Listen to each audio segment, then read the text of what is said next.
Willie Mason returns to representative rugby league in February after being chosen in the NRL All-Stars team. Coach Wayne Bennett selected the former Test forward, believing he still has plenty to offer. The way he talks it up, he has anyway. No, he has. He's trained great. He's in wonderful shape. The boxing thing was good for him. It kept him in good shape in the off-season. He's enthusiastic as I've ever seen him. The NRL All-Stars have won 2 of the 3 games so far against the Indigenous All-Stars. Time for sport with Brad McEwen. And Brad, these 6 NRL clubs implicated in this drugs crisis.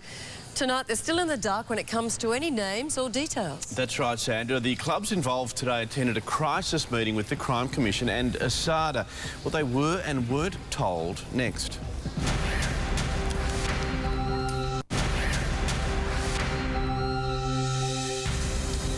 The 6 NRL clubs named in the Crime Commission's report are calling on their players to step forward with any information that may clear up the drugs in sport scandal. Today, Knights coach Wayne Bennett insisted his team is clean as the club's CEOs met with ASADA. Adam Hawes has the story. Shocked at being named in the report, club bosses demanded answers. We understand this will be a drawn-out process. It won't happen over in a couple of weeks. It'll take some time to get to the bottom of all this. But now we understand it.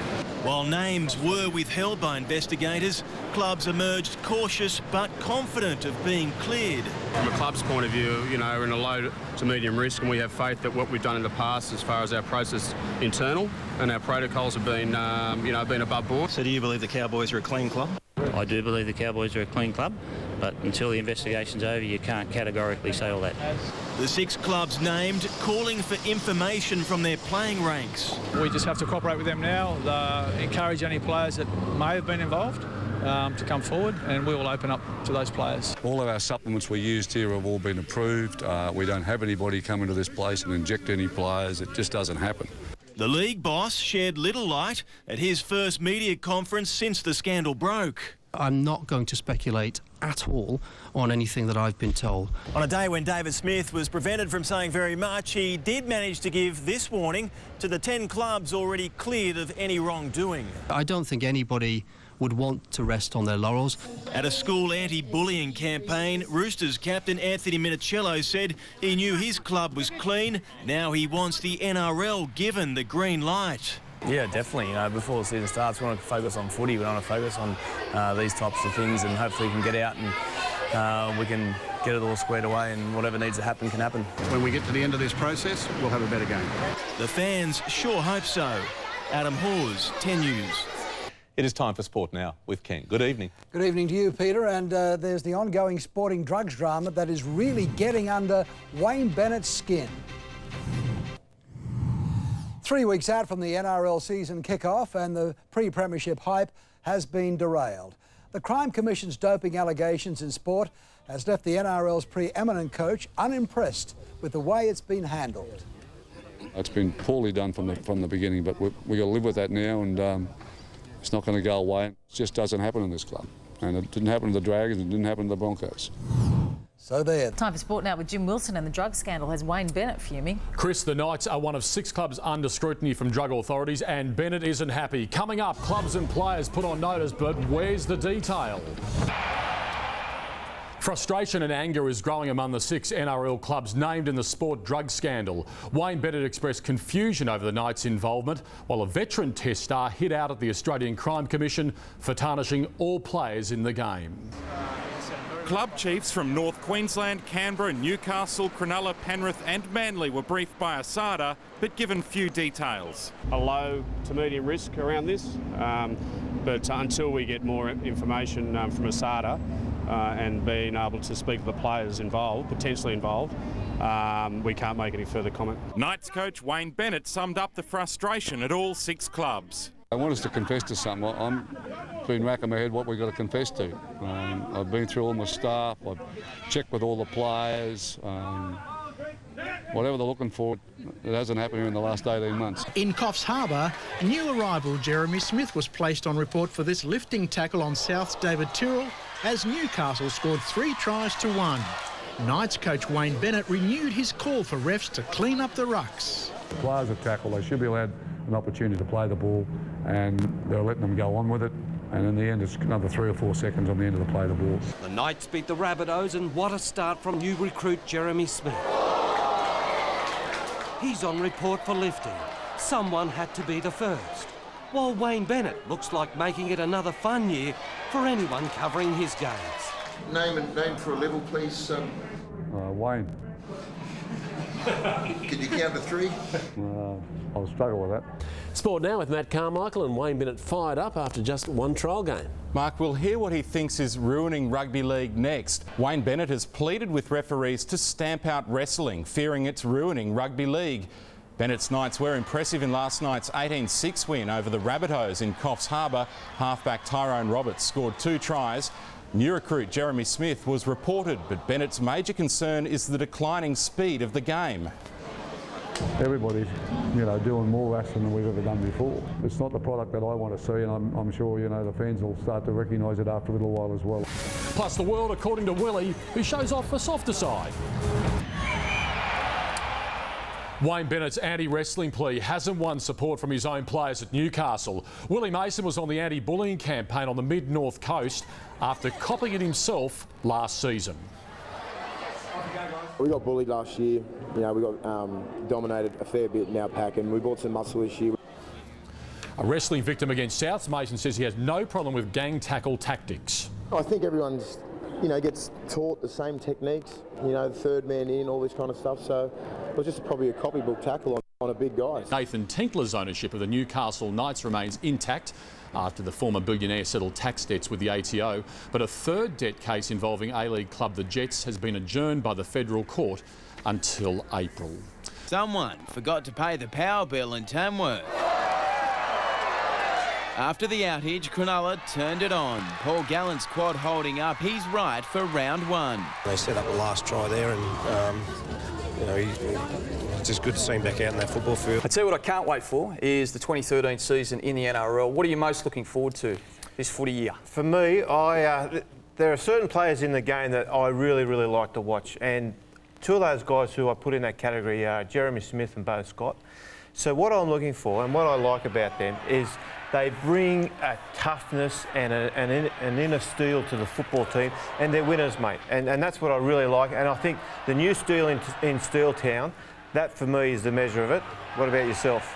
I've got a family member who'll be happy with that. So let's get on to something else. It is fraught with danger because it generally comes back to bite you on the backside, but I'm putting you on the spot, something we can look on in 3-6 months' time. I want a prediction for the season. I'll start with you, Gaz. Panthers to make the top 8. I think everyone's written them off, and I think they'll make the top 8 and they'll surprise a lot of people. Well, that's just a given for me, so that's not my prediction. But it hasn't happened in 10 years where the Raiders have gone back-to-back and played semi-final footy. I'm excited about the 2 young halves. I think they can do it. Yeah, top 8. Terrific top 8 for the Raiders. Yeah, don't think I'm be biased here, but I've had a look at Newcastle's form, and I seriously, I thought I guarantee them for the 8, but actually, I'm really starting to like Newcastle for the 4.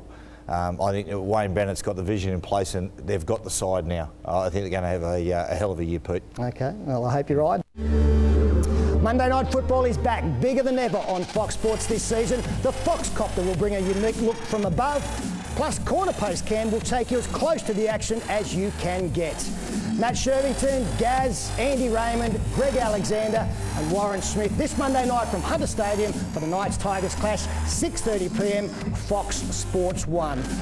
And Matty, I think it's quite ironic that those 2 sides at Hunter Stadium on Monday night come together. They were the hype teams last year. The Knights with Wayne Bennett taking over, the Tigers, they were the favourites. There are the odds this year, and I think the expectation a little bit lower. Yeah, look, Pete, I think the Knights will have an enormous season. One of the keys, I think Darius Boyd, if they can get back to top form, and if Mullen can have the season we all think he can have, then they can go great. Look, the Tigers, I think the Tigers are absolutely tailor-made for the Knights. The Knights have the strength through the middle of the park, and the Tigers are short there. I'm like the Broncos, I'm not optimistic about the Tigers' chances this year. I mentioned expectation. Let's have a look at the pressure index that we think applies to this game. I think it is low to medium, in contrast to what it was 12 months ago. Absolutely, Pete. I'm going to go low to medium too. That is the Tigers, low expectations, new coach. They've lost a couple of important players, so compared to last year, low, medium for the Knights because they've recruited quite well. I've gone high pressure the Knights because any business that's owned by Nathan Tinkler is under pressure. The only thing Tinky does better than lose money these days is sack people. So I'll say high. Well, I agree with Matty. I think the weight of expectation, particularly with Wayne up there, I think it's high. I think the Novocastrians, they want to taste success this year. Maybe not a premiership, but they definitely want top 8. Well, the Knights have brushed off the drug scandal before hosting the Tigers tonight. Matt Carmichael is in Newcastle. Matt, what's Wayne Bennett had to say about his players? Well, Jimmy, Bennett says he's had no need at all to discuss the Sharks situation with his former Cronulla players, Cade Snowden and Jeremy Smith. They'll both face the Tigers here tonight, who are playing their first game under new coach Mick Potter. It has been a tough build-up for the Tigers after the death of their teammate Masesi Fotuaika 2 weeks before his first NRL season. He'll be honoured on jerseys and with a minute's silence tonight, Jim. OK, Matt Carmichael in Newcastle. On Fox Sports, the Magic's back. What hand? Live in HD on Monday Night Football. A lovely piece of play by Newcastle. The hard men from the Knights take aim at the Tigers. An unbelievable play. Getting you closer than ever. Live in HD on Monday Night Football. On the future of rugby league. Fox Sports. Now, boys, before we get on to the rest of the round, let's talk about that Monday Night Football game. And the Knights took on the West Tigers up there at Hunter Stadium. Nice big crowd there, and they absolutely hammered the Tigers. 42 points to 10. Boys, let's talk firstly about the Newcastle Knights. And tonight, Gordon, they looked like a Wayne Bennett coach side. Well, they did. Well, Wayne Bennett coach sides are normally really good in defence. They're tough. They want to beat them early and score the points late. Well, they didn't have to do too much defence. At one stage there, I think they had the ball for about 96% of the time. So, but it was very good. I'm sure Wayne Bennett will be happy. He won't get too carried away with it, but it was a very good performance from Newcastle. Some really good signs there. Firstly, Darius Boyd back toward his best. Guy I thought was sensational on the wing with Tate in the centres with Tate. Great combination there. But I suppose, Nighty, what a difference having Beau Scott and Jeremy Smith in the pack. Geez, they stiffen them up. Brought some experience, brought some strength. And it's what they need, I think. Newcastle in the back row, totally dominated there. But the Tigers, they were shite. They were gone. Yeah. You know, Benji Marshall, he's the best player on their side. He needs to touch the ball more than 4 times in the game. Otherwise, they're just not going to go anywhere. What about that? You know, like seriously, like, you know, the Tigers really. I mean, what a difference 12 months make. This time last year, they were competition favourites to start the year. They missed out on the 8, miserable year. This year, let's be perfectly honest, Nod, this looks like a really long year ahead. Well, it's been funny to look at round 1 form from a lot of clubs.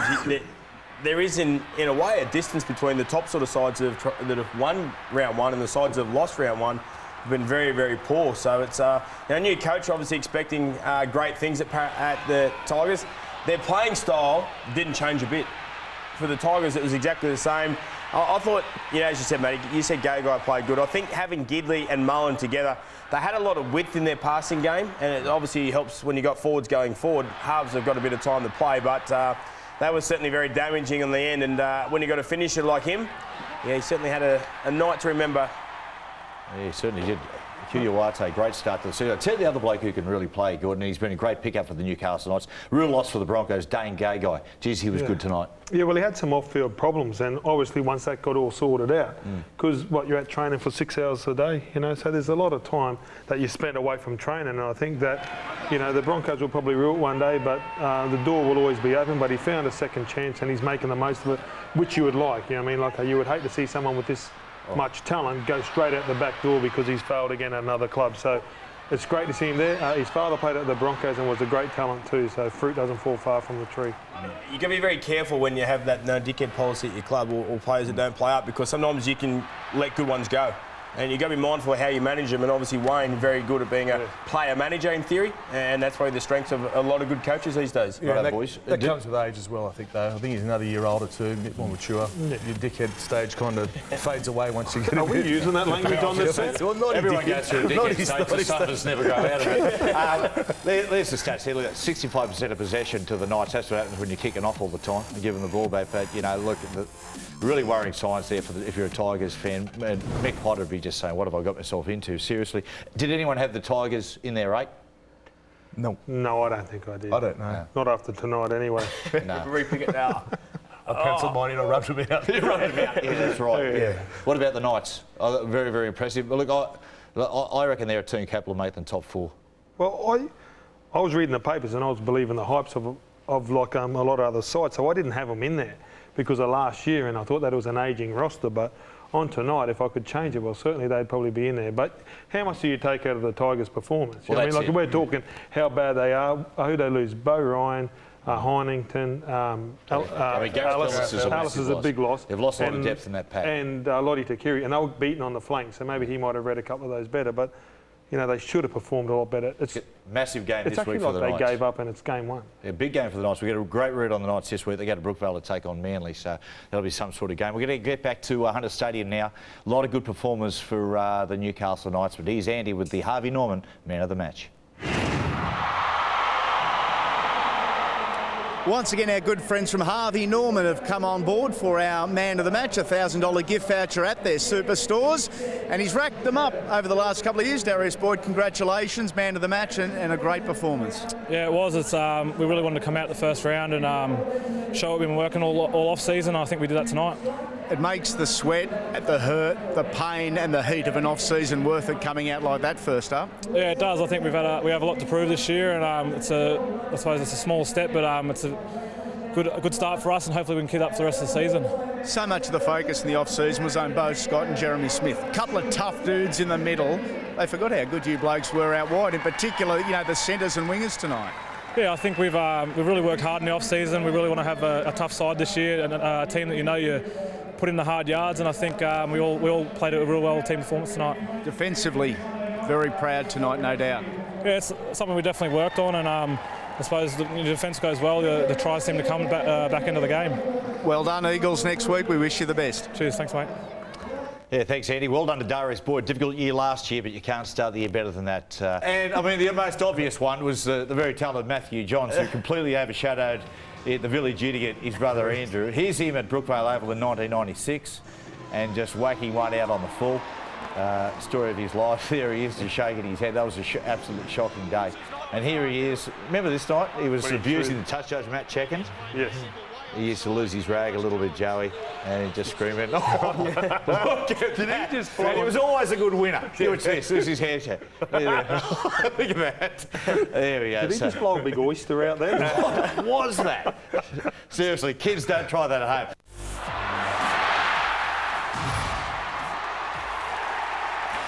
Yeah, Monday Night Football saw the Newcastle Knights absolutely hammer the West Tigers. Very impressive, the Knights, 42-10.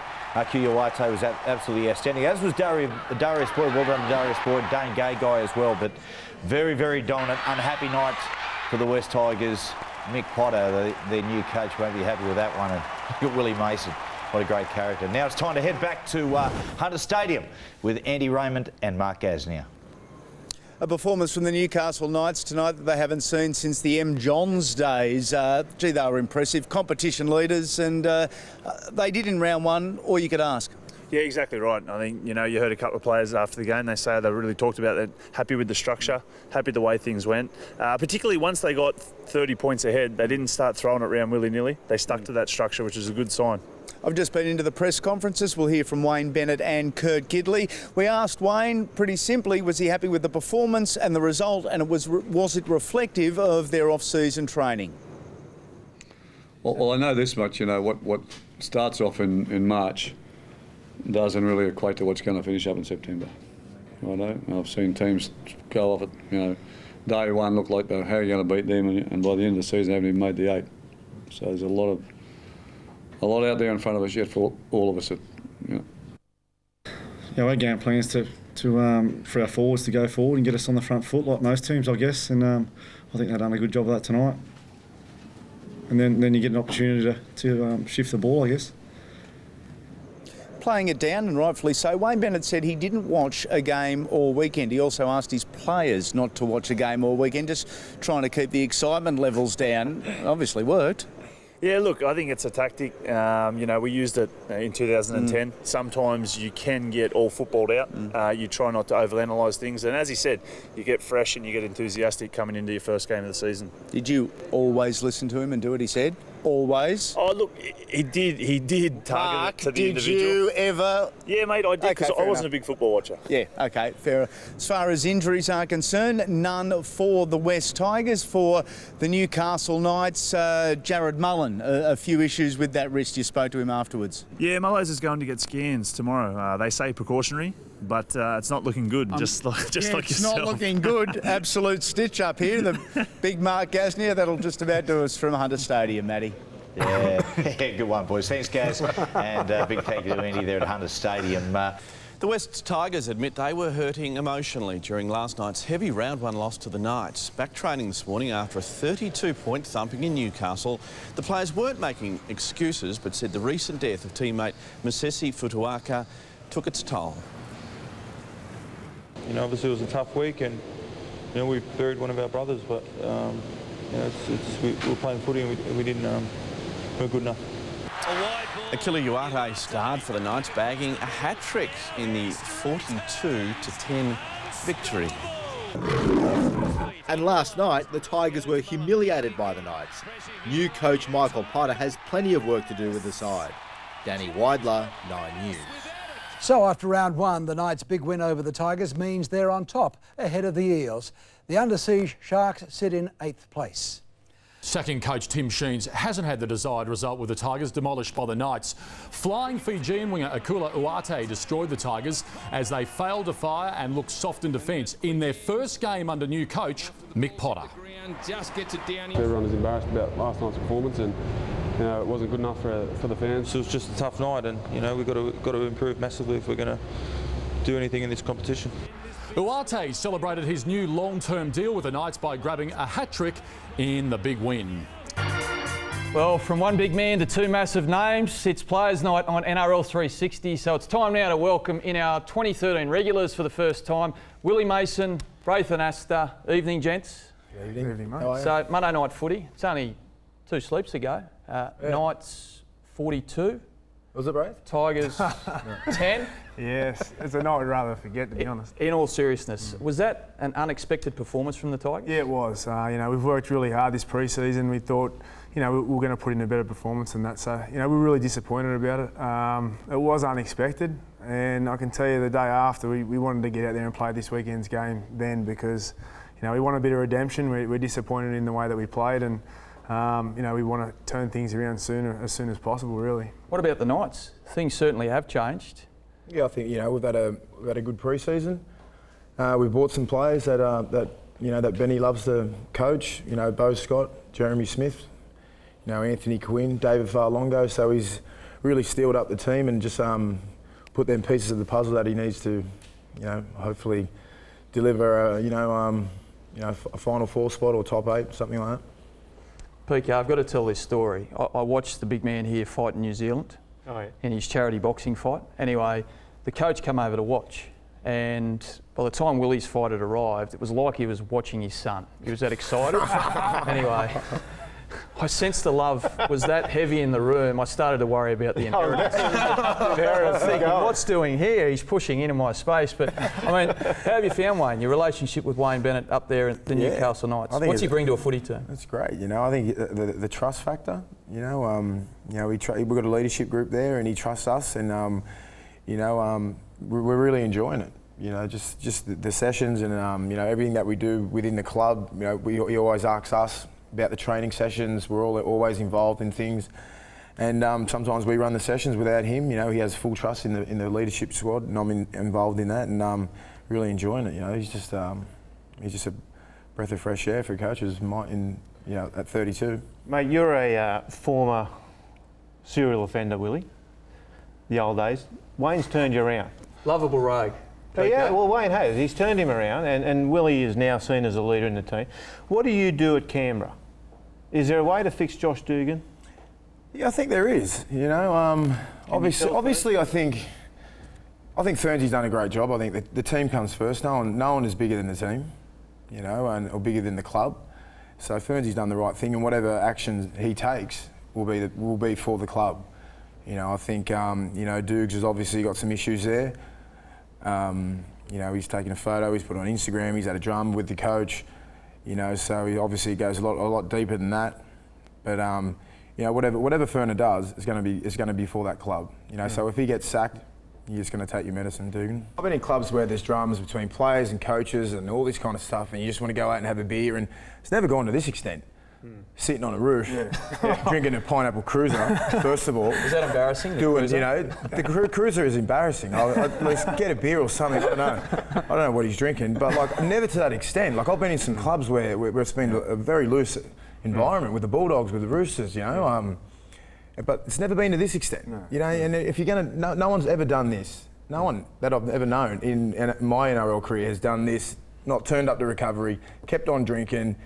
Put something on Instagram which pretty much said, well, this is what I'm doing. Well, even when the coach turned up, there's no I'm sorry. He's butting heads with the coach. I'm not sorry about not turning up to the medical or weights. Yeah. He's just gone, I'm just going to run my own race. Go play tennis if you want to do your own thing. Go play golf. They're individual. They're individual sports. It's football. It's rugby league. It's 17 people. There's a whole club. There's fans. There's everything involved. It's not just you.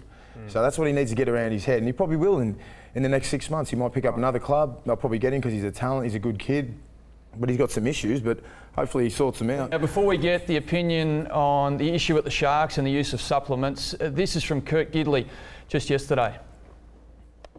I must say, I'm very sceptical on supplements and what they do for you.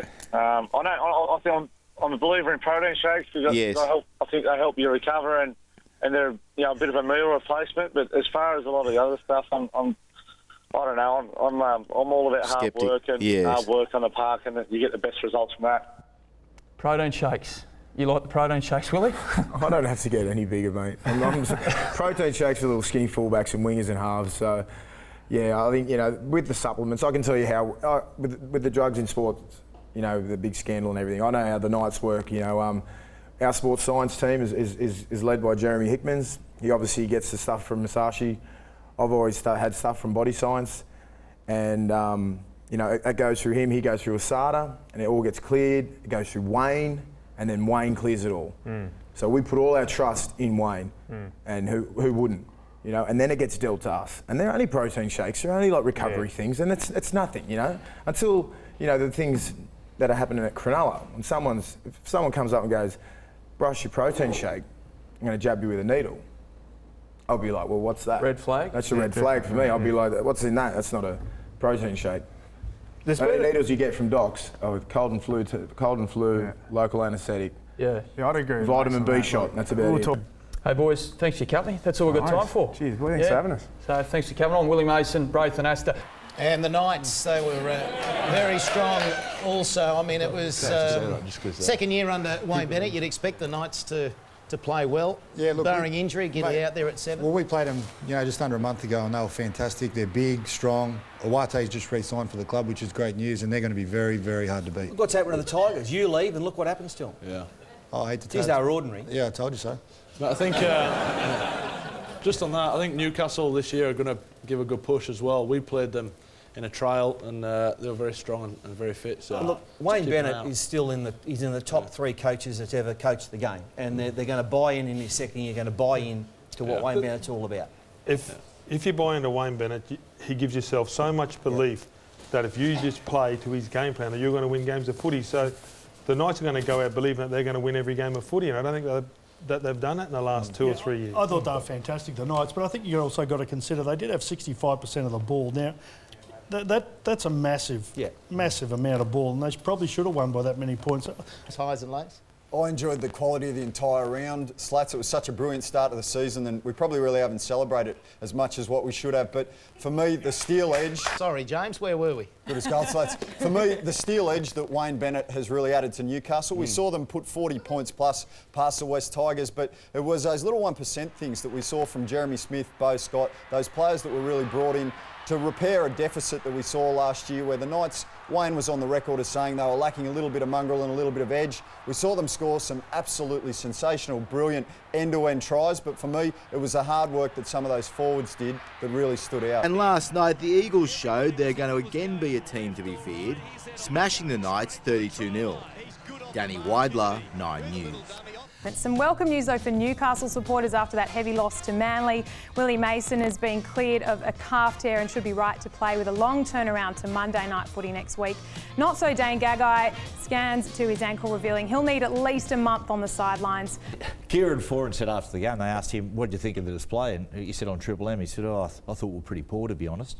So what does that say about the Knights last night? Their attack, Gordon, was really poor. Oh, look, to be fair, like Wayne Bennett's never really had to coach it because he's had Wally Lewis, he had Alan Langer, he had Darren Lockyer.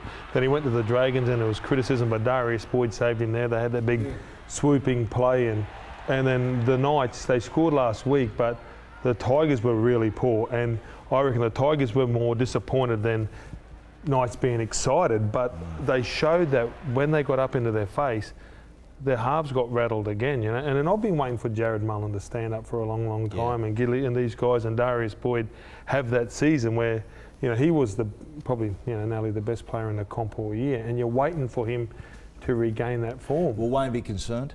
He'd have to be. Oh, I think so, but he's been there before. I don't think there's a guy that's coached more games of footy. Sheens is not in the comp, and Johnny Lane. He did say, though, Wayne said in the presser after, that he's at a club where he's concerned what team gets off the bus on that day.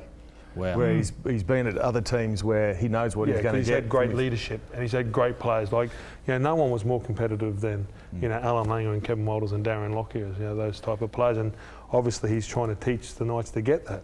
Yeah, anyway, time for the verdict now, brought to you by ME Bank, Bank Fairer with ME Bank. This week we look at a claim made by Matthew Johns in last Friday's Daily Telegraph, where he suggested that Johnathon Thurston will go past his brother and the eighth immortal, Andrew Johns, as a footballer by the end of his career. Now, we want you to buy in on the issue. Vote fair or unfair via the Fox Sports website. Is Matty's claim fair? Will JT surpass Andrew Johns? Or unfair? Will Joey remain the greatest half the game has ever seen? Lads, got a view on this one? I think Johnathon Thurston. They're both very close, and I think Matty's got a point to say that JT could go past Joey. They've both been dominant at club level, both won Dally M's, both been outstanding in Test Arena and Origin Arena, which is the big stage. But I think for JT to have greatness and go past Joey, he has to win the comp for the Cowboys. He has to take them to a premiership, and possibly if they get a premiership, the Clive Churchill medal that day. The only difference is that Joey took Newcastle in 2001 to grand final on his own shoulders. Yeah. The roster wasn't as good as the Cowboys roster now for the next couple of years. So for JT, I think to become great and pass Joey, he has to win a comp. Let me say this about Andrew Johns. He is the best player that I have ever played with or against. He speaks a different rugby league language, doesn't he, Gordy? He sees the game like he's been given a gift. You should have 6 schooners with him.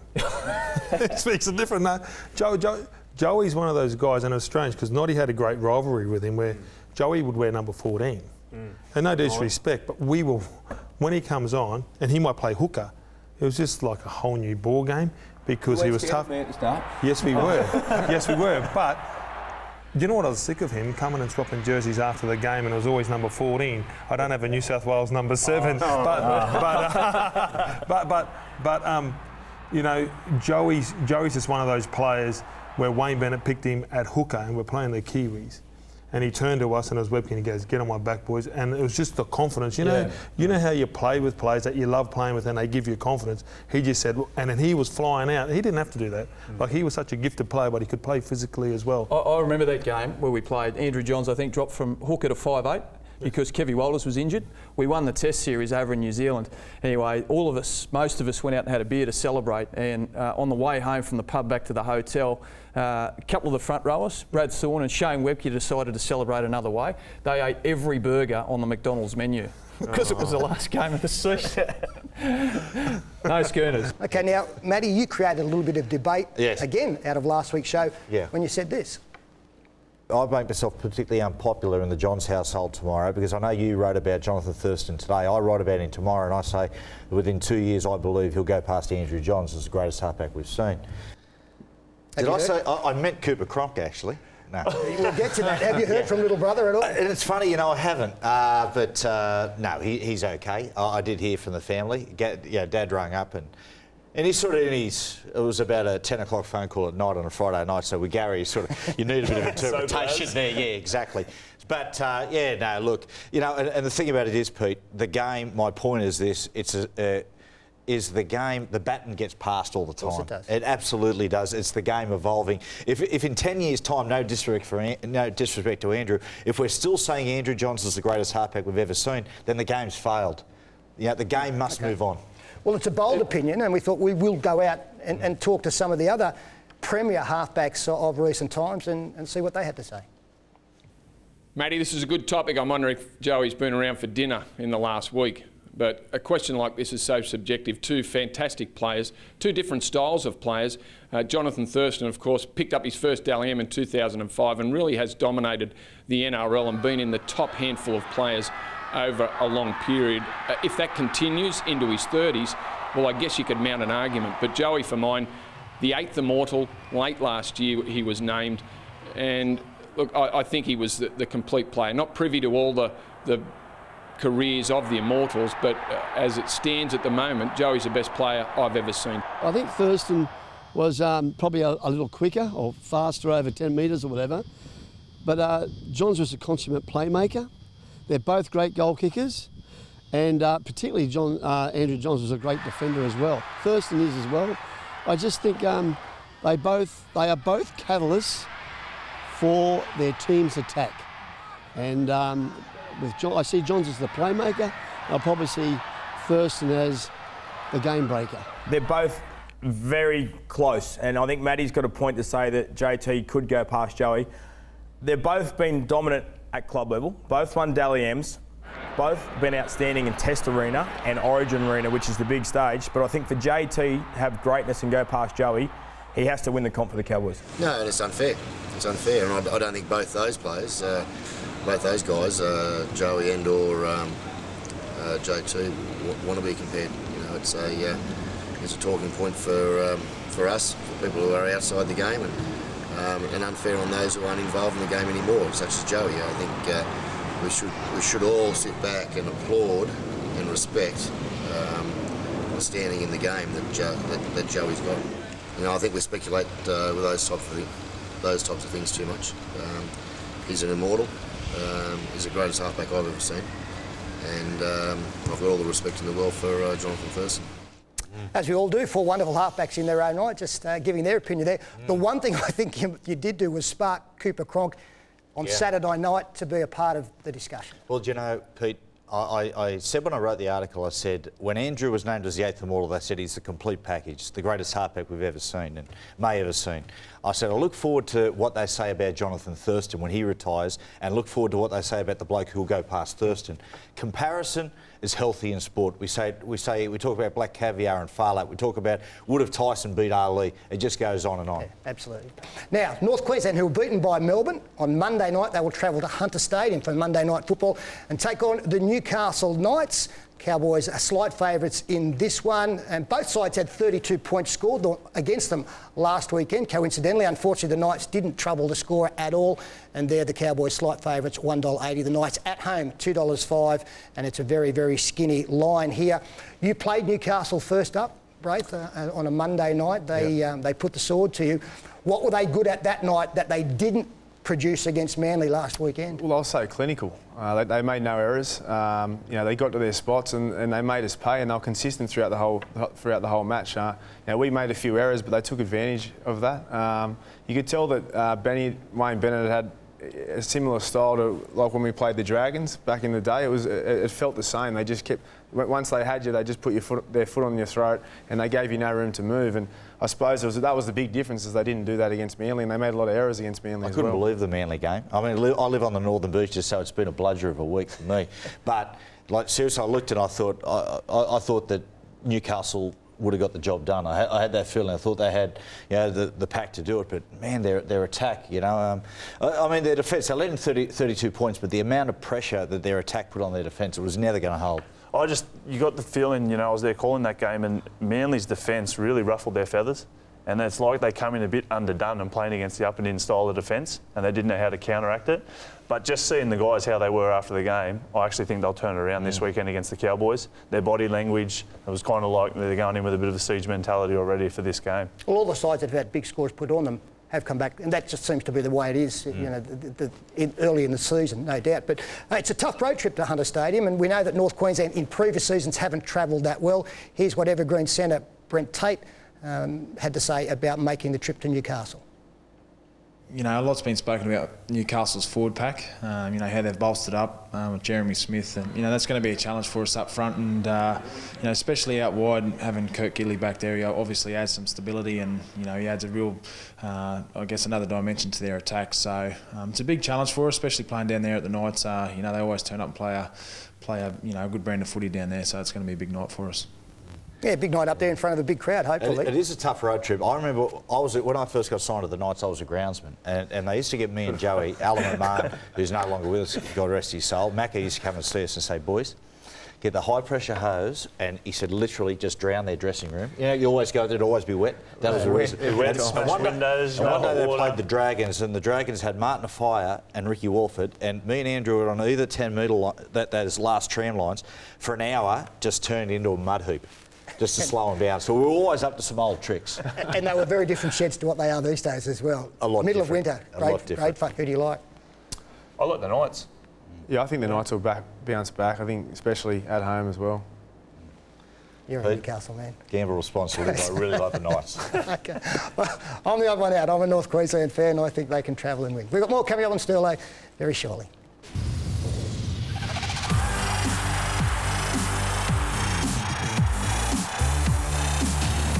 Welcome to Toyota Monday Night Football tonight. It's the Knights up against the Cowboys. Which Knights side will get off the bus tonight? Will it be the one that demolished the Tigers from round one, or the other one that got dismantled by Manly last week? For the Cowboys, plenty of firepower getting off the bus for these guys. There's James Tarmo. Either way, both of these sides are very keen to get their seasons back on track, pick up a couple of points along the way and build that momentum heading in the right direction. Welcome to Hunter Stadium. I'm Matt Shervington, and joining me is Ben Ikin, of course. Well, Wayne Bennett said it last week after the Manly game about the Knights. I don't know which team's getting off the bus. Which one will get off the bus tonight? What do you think he meant by that? Well, I think he's looking for consistency. I mean, in round one, he turned up and took on the Tigers here at home. They got themselves right up there, the Knights, and had it all their own way for pretty much the entire contest. Well, they went down to Manly, probably dropped their guard a bit at Brookvale and got ambushed. The Seagulls come out and took it to them inside that first 10 minutes. They got caught on their heels, the Knights, and they never recovered. So he wants round one form here tonight back at home. Well, he witnessed it firsthand, a hoodoo down in Canberra, Andy Raymond standing by. No hoodoo tonight though, Andy. No, but the 29th meeting between Newcastle and North Queensland, the Knights with a 16-2 advantage. When looking through the stats for tonight's match, one really stands out, and it talks about North Queensland playing away from Queensland. The Cowboys since 2008 have played 37 times. They've won just 9 times. It's a very poor record, but it's improving. In their last 4, they've won 3. It's a real turnaround, and it also illustrates the progression of this footy side. For the Newcastle Knights, despite last weekend's loss or thumping to Manly, there is still plenty to be positive about. There's several changes, both good and bad. Let's check out how the two sides will take the field here on Monday Night Football. And we start with the Newcastle Knights first, and Darius Boyd is the fullback. The three-quarter line is minus Tamana Tahu, but into the centres to partner Anthony Quinn comes the 17, Alex McKinnon. Jared Mullen is partnered by the 14 in Tyrone Roberts in the halves. Kirk Gidley is out with a calf injury. The front row is now Cade Snowden, 15 Neville Costigan and 16 Robbie Rocco. Beau Scott, Chris Houston and Jeremy Smith are the back row. The interchange, David Fa'alogo. Danny Badaris returns tonight. Corbin Sims debuts tonight, and Adam Cuthbertson back in the top grade. The coach is Wayne Bennett. Now, an important game tonight in terms of getting momentum, then creating momentum. I spoke with the two coaches, Wayne Bennett and Neil Henry, a short time ago. The return of Danny Badaris, no doubt a huge boost for the footy side. Yeah, it is. He was one of our better players here last year, and so we're pleased he could come back and a bit earlier than we thought, so he's done a great job in his rehab. Is tonight about controlling the Cowboys or controlling what you guys do? Well, tonight's about playing with a bit of enthusiasm, and after that, if we do that, we've a chance of doing something else. Your final words to the players before they run out, what's the one thing you want to try and identify and have fresh in their mind? Just do your best, guys. That's all I need from you. The Newcastle Knights are the Monday Night Kings here at home. They've won 11 of 13, certainly hard to beat. A milestone tonight, Johnathon Thurston plays his 200th NRL game and kick-off in half an hour. Thanks very much, Andy. Yeah, it'll be great to see Johnathon Thurston run on for the 200th time for his club. An amazing effort, or first grade, amazing effort by him. But Danny Darius back tonight. What's he going to bring to the Knights side? I think his creativity around the ruck is going to be super important. Having lost Willie Mason, who's been able to establish so much momentum for the Knights in that first game and through the trials and the late part of 2012, having him not in this game, they needed someone out there that could win the battle of the middle third. And Danny Darius, with his creativity, will get that happening for the Knights. They've saved him from that early part of the game by starting Neville Costigan, but he's a champion, Danny Darius. He's an old one, but he's still a champion nonetheless. Do you think he'll get much game time? Yeah, I do. Yeah. They'll just keep him out of that first torrid 10 minutes, let Neville Costigan take all the heavy knocks, get him out there, and he'll be at his creative best. Well, we spoke about Johnathon Thurston, and Andy caught up with him, and also Beau Scott on the way into the stadium tonight. Bowie, Danny Darius back, it's a massive boost. Yeah, it is. It's great to have someone like that back in your team on a, definitely a weekend to bounce back from the loss last week. The Cowboys Aussie props, they lay the platform for Johnathon Thurston, Matt Bowen, etc. What's the key to limiting their go forward? Yeah, I think we need to match them in the forwards. Simple as that. We need to really step up and get on the forward foot and really take it on tonight. One lesson learned from last week's loss? Yeah, definitely a lot of lessons learned, and we've just got to improve. And that's all it comes back to. We've got to play better each week. Good luck, buddy. Thank you. Well, standing by in the commentary box is Warren Smith and Greg Alexander to chat us through it. Thank you, Matt. A week is a long time in rugby league, as we know, and after a big win up here against the Tigers in round, the Knights went from the penthouse to Wayne Bennett's outhouse with that effort last Sunday against Manly down there at Brookvale Oval. They'll need to be a lot better than that tonight. They will. Look, even though they're forced changes, I think it could be good for the Knights just to shake things up a bit after that performance against Manly at Brookvale Oval on Sunday night, where they were completely dominated. I'm sure Wayne Bennett has been telling his forwards that the Manly six got all over the top of the Newcastle Knights at Brookie.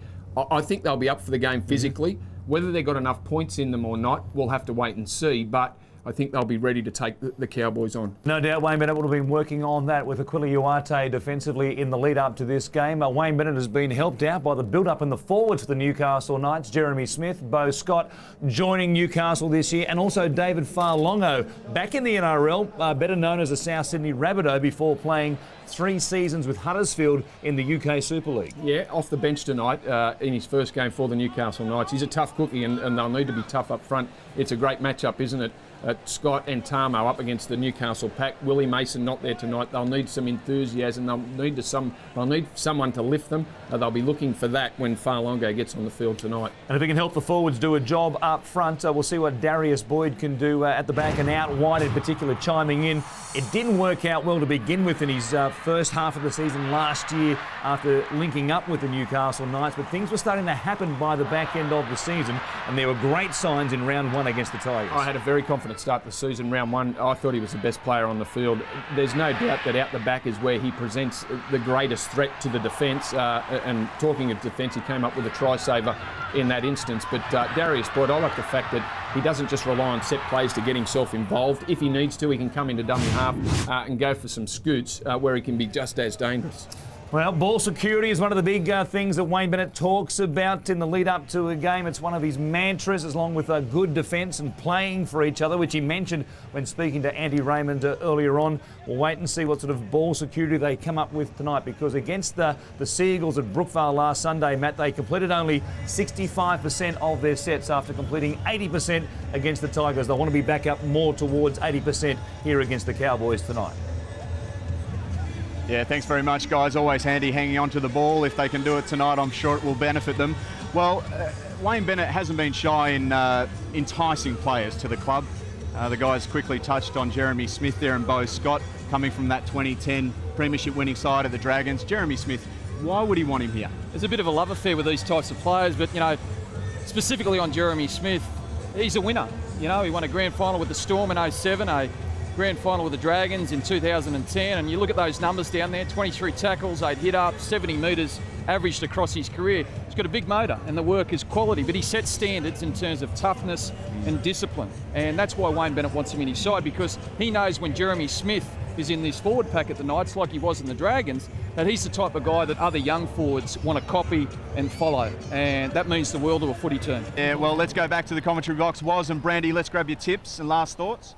Matt, I thought the Cowboys could win this one before all the changes for the Newcastle Knights. I think that despite the fact that there'll be a bit of a reinvigoration for the Newcastle Knights with the new faces coming in, I'm going to say the Cowboys will be too good. Look, I'm thinking the Cowboys. I think the Knights will be up for it physically, but I'm just worried about the Knights being able to score enough points. Alex McKinnon and also Anthony Quinn in the centres certainly worry me. That they're not genuine centres. No doubt about that. Andy Raymond, what are you thinking down there? Yeah, following you two guys, I tipped the Cowboys earlier in the week. I'm sticking with them with a little bit more confidence with the fact Kirk Gidley is out. One thing I am looking forward to, though, Matty Shervington and Benny Eichen, is the debut of Corbin Sims, the youngest of the three Sims boys that we've come to know in the NRL, and the one many are suggesting may well be the best of the lot. Yeah, thanks very much, Andy. It's funny you mentioned that because Tarek won't be here tonight. Ashton will, but Corbin, likely to see him off the bench. Yeah, he'd be loving life tonight. He actually probably would wish that Tarek was here, but Tarek played in the Queensland Cup across the weekend and had a superb game from all reports. Tips tonight? I think the Knights were searching for consistency, and to find consistency, you need consistency in your roster. And they've got too many changes, the Knights, for mine, so I'm going to go for the visitors, the Cowboys. Yeah, I'll go for the Cowboys as well. Let's head to the tab because we've got the latest odds with Matt Jenkins. Thanks, Shervo. Well, this market has undergone major changes today, of course, with Kirk Gidley ruled out. The Cowboys have been $1.80 this morning into $1.65. Newcastle Knights, they're out to $2.30, but a bet a short time ago of $26,000 on the Knights. Of course, we saw Uate score a hat-trick this very ground a fortnight ago. His favourite to score that first try. Plenty of A to be had in some of those other players on screen at the moment. You can see some of those ex-Dragon players. And also Matty Bowen jumping off the page there at the big price of $13. All those markets are at tab.com.au. Thanks very much, Matt. Well, that's it from us. We'll catch up with you, Ben Eichen, at half-time. Let's go to the commentary box because kickoff is just around the corner. Your commentators, Warren Smith and Greg Alexander. No, not too far away, Matt. A fascinating contest, this one, between two sides who had big expectations on their shoulders coming into this new season. They were very impressive winners in round one, both of them. But back to the pack, I guess, in some ways, Brandy, last week. And the loser of this one, we're feeling pretty sick and sorry about themselves. Yeah, a little bit of pressure on the loser out of this one. It was hard to gauge the effort against the West Tigers from Newcastle. They won quite easily, but the West Tigers were that bad that night. Well, I think Wayne Bennett was wondering where his side was placed. Here's how they'll line up. Darius Boyd at the back, McManus and Uate are the wingers, Quinn and McKinnon in the centres, Mullen and Roberts are the halves, Snowden, Costigan and Rocco up front, the back row of Scott, Houston and Smith, and the interchange Fa'alongo, Badira, Sims and Cuthbertson. We're not too far away from a kick-off. Stay with us next live on Fox Sports. It's the Knights up against the Cowboys.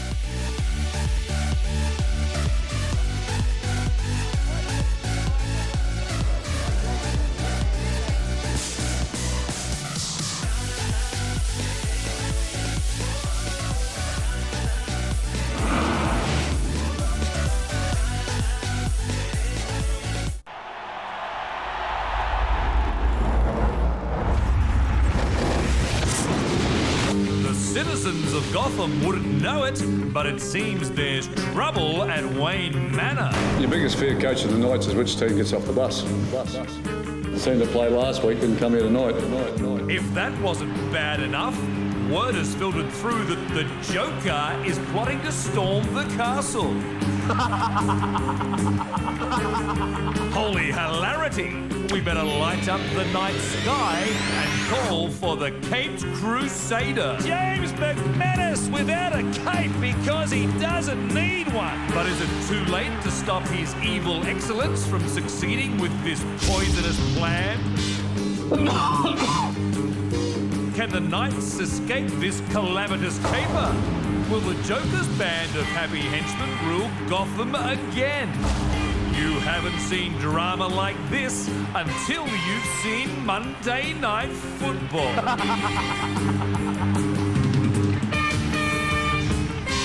Who will have the last laugh here at Hunter Stadium tonight? Which Knights team gets off the bus for Wayne Bennett there at Wayne Manor? All will be revealed when the Knights take on the Cowboys right here on Toyota. Monday Night Football. Now, boys, Monday Night Football, who would have thought this? Seriously, the surprise scoreline. Don't know about surprise result, but certainly a surprise scoreline. The Newcastle Knights have absolutely demolished the Cowboys, 34 points to 6. And look, Hindy, without a doubt, that's the best Knights victory, I think, in at least a couple of seasons. Yeah, mate, did not see that coming at all. I picked the Cowboys all the way, but Mullen, great kicking game, great passing game. It was just, the Cowboys looked frustrated for the first time. Iwade scored, I think, a double tonight. But they just looked, Johnathon Thurston looked frustrated. Yeah. The whole Cowboys side looked frustrated. I haven't seen that in a long time. Now, you've got to say, mate, the halves there, Gordy. You know, look, the halves, Tyrone Roberts, fabulous young player, really coming on leaps and bounds to Jared Mullen. The halves have been problematic for Newcastle. But these blokes tonight, he's given Wayne a bit of food for thought. Given that Gidley's best position is probably in the 9. I mean, he's a versatile player, Kurt. He can fill in anywhere. Well, obviously with Danny Badiris back, I think Danny Badiris is their best number 9. So I know it's a harsh call, but I reckon Gidley's the best number 14 in the game. And I know it's really hard, but you know, like when you got halves playing like that, and you got a great number 9, and if he come off the bench and injected himself, and if that's the best what the team gets, Croc comes off the bench, like everybody's come off the bench, and if that is the best makeup for your team, well, that's how you go with. But you know, it was strange last week when Wayne Bennett said, I don't know what footy side gets off the bus. If he can get that team to come off the bus every week, they're going to be hard to beat. Like that was like none of us saw it coming. What about at number 1? Yeah. And shift Darius to a wing. 6 or wing. A wing.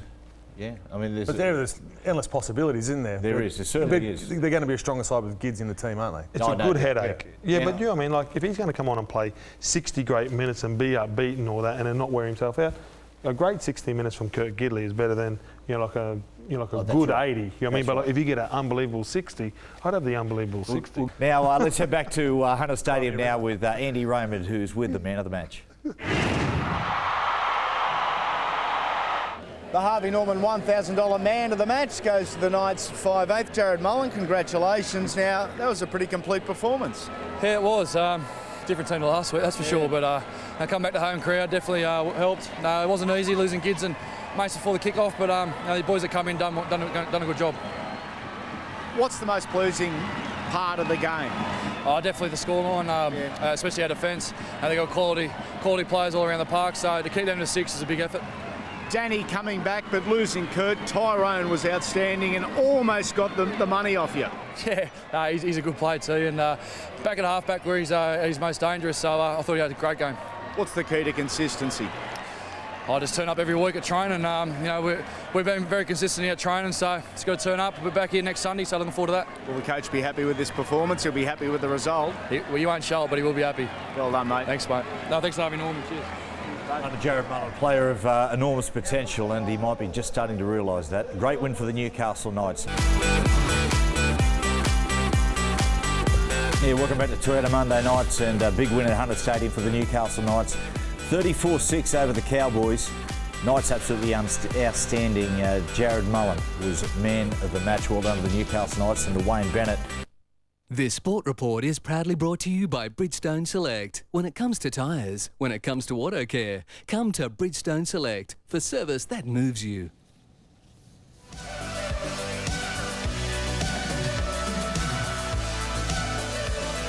This is 10's Late News, and Brad has all the sport. Thank you, Danny. After suffering a scoreless drubbing last week, Newcastle has bounced back to thrash North Queensland to complete round 3 in the NRL. The Knights won 34-6, with Tyrone Roberts making the most of a late call-up to replace injured skipper Kurt Gidley. More from Charles Christian. Milestones for 2 North Queenslanders. Johnathon Thurston reached 200 NRL games. Ash Graham clocked up 150. The Cowboys converted territorial advantage in the first 10 minutes. This end, and Cooper finally makes the Knights pay for it. Extra armour for the Knights' Alex McKinnon before Tyrone Roberts tricked the Cowboys. Roberts shows a one-way and goes straight through them. Jared Mullen's bullet pass to McKinnon set up a killer Uate in the corner. before the bandaged Knight crashed over to make it 14-6 at half-time. They're killing them! A groin injury ended Beau Scott's game. Uate's charge to the corner almost made us spill our TV dinners. The corner, look out at home! Oh, brace yourself. No try that time for the winger. Roberts then put it on a plate for another outside back. Newcastle made sure of victory when Mullen went crossfield for Uate to grab a double. All good. The nightmare for North Queensland continued when Uate recovered Mullen's chip kick. With a ball, he keeps it alive, gives it back to Darius Boyd. The three-match losing streak against the Cowboys over, with a 6-tries-to-1 thumping, putting Newcastle's campaign back on track. Charles Christian, 10 News. The Knights could be without Beau Scott for an extended period after he re-injured his troublesome groin in last night's win over the Cowboys. Scott limped off early on an otherwise stunning night for Newcastle, with Jared Mullen and Aquila Uate carving it up in the 34-6 romp. You see a coup get his tries and McManus and all those and Boyd getting the ball, but, you know, invariably coming off Jared's passes as well and taking them to the line, all the things that you got to do. And the Knights will welcome back Tamana Tahu off the bench for Sunday's clash with the Raiders. And while the Knights stripped down for recovery, it was Johnathon Thurston's Cowboys who were caught with their pants down in a poor loss last night. Patrick Mollahan, 7 News.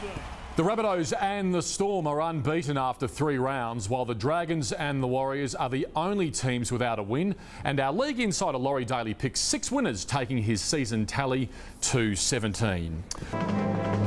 In Newcastle, Knights coach Wayne Bennett refused to shut down rumours he'll be back in charge of the Broncos sooner rather than later. Are you pleased that's sort of been put to bed and your future's confident here? I never said a word about last week, and I'm not going to say a word about it now, mate. Do you know where it's come from, Wayne? You got any no idea? idea, I don't care. Some team news now out of the Knights, and Willie Mason hasn't been named this weekend. He has a calf injury which doctors believe is being caused by a back problem. Mason and Kurt Gidley did train though today and are a chance of playing against the Raiders, but will need to get through a final session on Saturday before a call is made on their fitness. Coach Wayne Bennett spoke earlier today and refused to confirm or deny or even discuss a possible return to the Broncos one day. I never said a word about last week, and I'm not going to say a word about it now, mate. Do you know where it's come from, Wayne? You got any no idea, I don't care. Didn't even read it, to be honest with you. I got told about it, but... I suppose that puts it to bed for us then? Make up your own conclusions. Yes, Bennett not too happy there, but he was slightly more chirpy when discussing the performance over the Cowboys last week. Well, this looks like a really good contest. Sunday night football live on Fox Sports 1, 6:30. Knights take on the Raiders, and on tab.com.au, the Knights, after a scintillating performance on Monday night against the North Queensland side, very strong favourites going into this one. But the Raiders have got some good form behind them as well. I think it's a tricky game both ways. Now, again, we've had a look at where we think the attack and the defence might meet in this one. And the Newcastle Knights have had a lot of joy down the right-hand side. They play to Aquila Uate, but have a look at the passing game of Jared Mullen. He eliminates a man better than anybody with that pass. Kane Linnett, he's got eyes for Darius Boyd, and the pass eliminates Kane Linnett and creates a 2-on-1. Alex McKinnon playing in the centres on this particular night. He just draws and passes, and Uate scores in the corner. I don't think anybody shows a better pass from this side of the field than Jared Mullen. Now, on this occasion, Kane Linnett stays back because he's worried about Darius Boyd, but he's not going to rush at him. So by staying back, Mullen plays short, creates a 3-on-2, not fully exploited by Alex McKinnon, who crashes over. So they are very, very good down that side of the field off that passing game of Mullen. And the opposition, Gaz, in this game, have a few concerns about that way where that's coming from. Yeah, exactly right, particularly their left side for the Raiders. I think wouldn't be surprised. Another play you see there is Jared Mullen, a little kick in behind. The Dragons got him down the left side with the exact same play. So you would think them doing their homework, they would play the exact same play. And you know, I was actually expecting the Dragons early, instead of that play, to little kick in behind. You know, we saw him get exposed a few times. Well, not him, but the Raiders' left edge in particular. They got exposed on many occasions from playing that up and in too early. We heard Johnathon Thurston say earlier that he looks for people turning in, their shoulders turned in. The Raiders' left edge do that quite a bit. I don't think I've seen Newcastle play as well with Kurt Gidley not in the side, Yeah. which is quite a quandary now because Tyrone Roberts, we know that Wayne Bennett likes him. They've got to look. Kurt and Gordon said it perfect the other night. He's the best number 14 in the competition. Now Newcastle don't have to play him that way, but what they can do, they can start him in hooker, they can bring Danny off the bench, or vice versa. And what you can do with Kurt, you can put him to fullback, you can slip him into the back, or you can put him at lock and really go to side with a bit of attacking ammunition. But Roberts has to stay because Roberts is a pure halfback. And he took a lot of responsibility the other night and took a lot of that load off Mullen. And it was no coincidence Mullen played so well with a pure halfback alongside him. Gidley is an amazing competitor. He can play anywhere in the field, but not a natural halfback. So I think Wayne Bennett's found his man. Yeah, I don't think Kurt Gidley needs a number on his back. Maybe an E for everywhere, but shapes a really good contest, that one.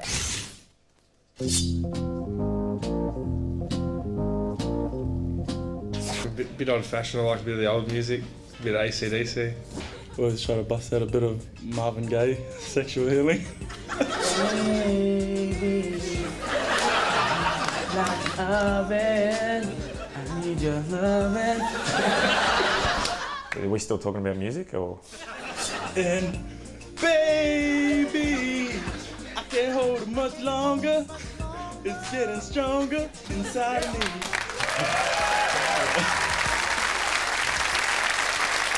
Nice work, and we love seeing and hearing from the players from your favourite clubs. And then Monday night, North Queensland were horrific, and the Knights were terrific. So that's why it was so lopsided, the scoreline. Great performance by Newcastle. And Aquila just keeps scoring tries. Darius Boyd, he had a great game, so they look pretty good. If they get their full team on the field. I think one of the things with them, as you just mentioned, Darius Boyd, he had a very quiet year last year by his standards. This year he looks keen, he looks interested. He could be an X factor for him, Darius Boyd. I like him. There we go. There's the highlights from round 3. Round 4 up and running as of tonight. OK, the Knights will take on the Raiders. Aaron, the Raiders, can they back it up? Yeah, I think they can. Mind you, the Knights look so good against the Cowboys on Monday night, so a little bit worried about that. For Canberra, Joel Thompson's the only one that could come into the side with a shoulder injury. That will be at the expense of Joe Picker. Campo looking for around about a round 6 return. For Newcastle, Kurt Gidley and Willie Mason, both still a chance to play. Wayne Bennett spoke to media today and said that they're still there, unlikely, but still a chance to play. Gordy, I think that was the thing last round. I mean, their performance was without some big names, and they were out in. I think the Cowboys came out and said they were out enthused, which was a very good sign for them. I think Bennett did a marvellous job. He said, I don't know what night side gets off the bus each week, and then I started to believe it as well. I think the Cowboys did. They went there and had a really poor performance, and no one gave the Knights an opportunity or like a hope of winning that game. I mean, they did. So I'm going to go the Knights again. I think Bennett will have them firing. And, any time they defend and play the way they did last week, they're going to be very hard to beat. Welcome to the passing competition. So no bloody arguments, you understand? Don't foot fault there, Greeny. And a 10. No pressure, Luke. This is one of the more important things that happens here on a Sunday, understand? Oh, beautiful. Rounds of applause.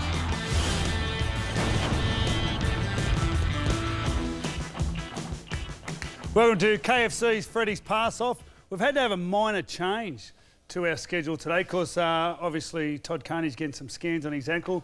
So we're having a pass off between the two greatest in our era, Andrew Johns and Darren Lockyer, New South Wales versus Queensland. But before we go to these two blokes, we'll introduce our little Toongabbie Tigers. How you going?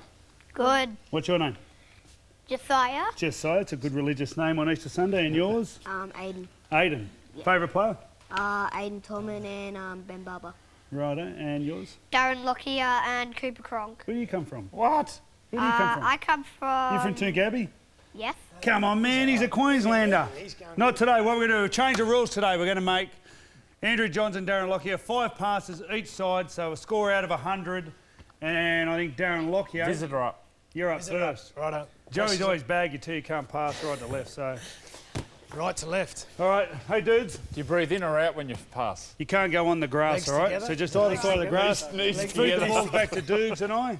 Go over this side. I get to make the call as to what the count is as well. You're feeding Matty, me. So it's just 5, there's no time. No time. Put a bit of a voodoo on you. Let's go. When are we going? Is there a siren? Whenever you're ready. No, whenever you're ready. Time, so Hey. Foot behind the line, dude. Oh, there you go. 7, 17, 24, 31, 38 on one side. Yeah, Joey was right. 45, 52, 59, 66. He finishes with a bad 5. 71 out of 100. 71. 71 Not bad, to beat 71. Joey. All right, boys. Feel all right? Sit back and enjoy this. One side. Scores on the board. I don't know if my Sit back and enjoy, my boys. addition is all right. Here we go, the little hairy man from Newcastle. Which side are you going first, Joe? You're right or So left? the Knights in the early 2000s, boys. Got to do it with his feet together. Yeah, behind the line. Knees together. 7, 17, Hey, that's our foot over the line. Foot behind the line, Joey. 24, 31, 41. You got one more there. Yeah. No, that's that's side. 5. Turn around, that's 41. 5. 51. Foot behind the line, Joey. Foot behind the line. 61. Foot behind 71. Now, if you don't score, it's a tie. Ready? Last one, last one. And here's a tribute to Sterlo.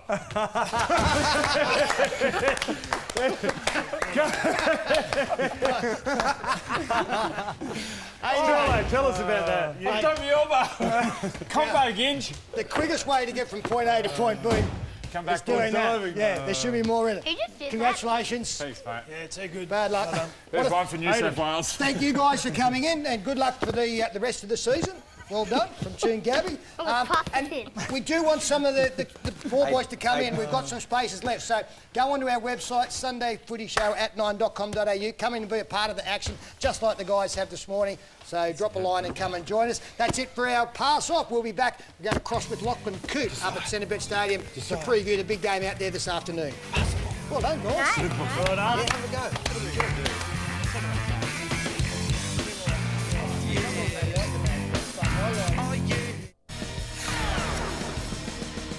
On this day in 1995, News Limited representatives staged lightning raids in order to sign players to Super League contracts. Among the first to sign are Alan Langer, Laurie Daly, Terry Lamb and Ricky Stuart. Why have you decided to stick with Super League? Because I think it's the way to go for Ricky Stuart and also, and most importantly, the Canberra Raiders. A 29-point haul in 2001 sees Andrew Johns break his own club record for most points as the Knights rack up a 45-24 defeat of the Warriors. While in 2011, Newcastle members vote overwhelmingly in favour of the $100 million proposal of mining magnate Nathan Tinkler to take over the club. Yeah, landmark day in a lot of different ways there. Is there a day that you don't break a record, Joey, on this day? Don't say that to him, congratulations, please. you were part of it last week, your birthday last week. Yeah. Well, 32. happy belated birthday as well. How old? 32. So you look old. Now, the other games. Of course, we've got our game out at Centrebet Stadium, but this evening, the Knights take on the Raiders up at Hunter Stadium. The Knights, $1.38, $3.15 on Sportsbet. Both impressive last start winners. I'll go to you first, Lockie. Knights v Raiders. As I say, both impressive last start winners. Who wins? Yeah, Knights. Why? Just at home, and on the back of the performance last week with some stars out, I think they'll be too strong. Warriors still to break their Kurt Gidley and Willie Mason back tonight. They'll play, will they? They'll Okay. play, yeah. All right. Now, Mark, Newcastle skipper Kurt Gidley has recovered from that ankle injury. He will take the field tonight against Canberra. Might be enough to make Wayne Bennett smile. Yeah, I think they'll be hot favourites now, the Knights. You never know, Ryan. Thank you. The live action continues now. More NRL for you as we take you to Newcastle and Matt Russell. Thank you, Nick. Thank you, Marta. Yes, the live sport keeps coming on Fox Sports. Stay in your lounge chair, stay at the pub, wherever you are.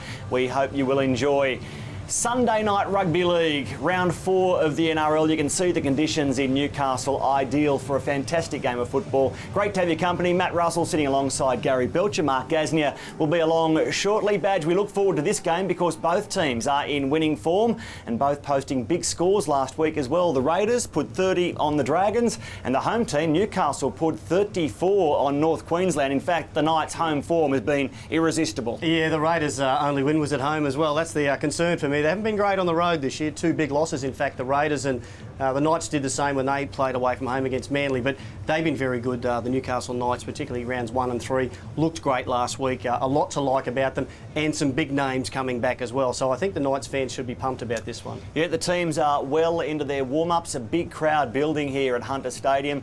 A crowd of about 23,000 expected, which will continue this great Easter weekend of crowds that started on Good Friday, Thursday night really, and has continued all weekend. The Knights there, as we mentioned, hoping to make it 3 from 4 to start the season under Wayne Bennett. You mentioned the big names that are back, Badge. Willie Mason is one of them. Kurt Gidley, another. Why don't we get into the team lineups and show you the way that these two clubs will go at it this evening, starting with the home team. The Knights, you can see the big inclusions. Kurt Gidley playing hooker this evening, so Tyrone Roberts will stay at the scrum base alongside Jared Mullen.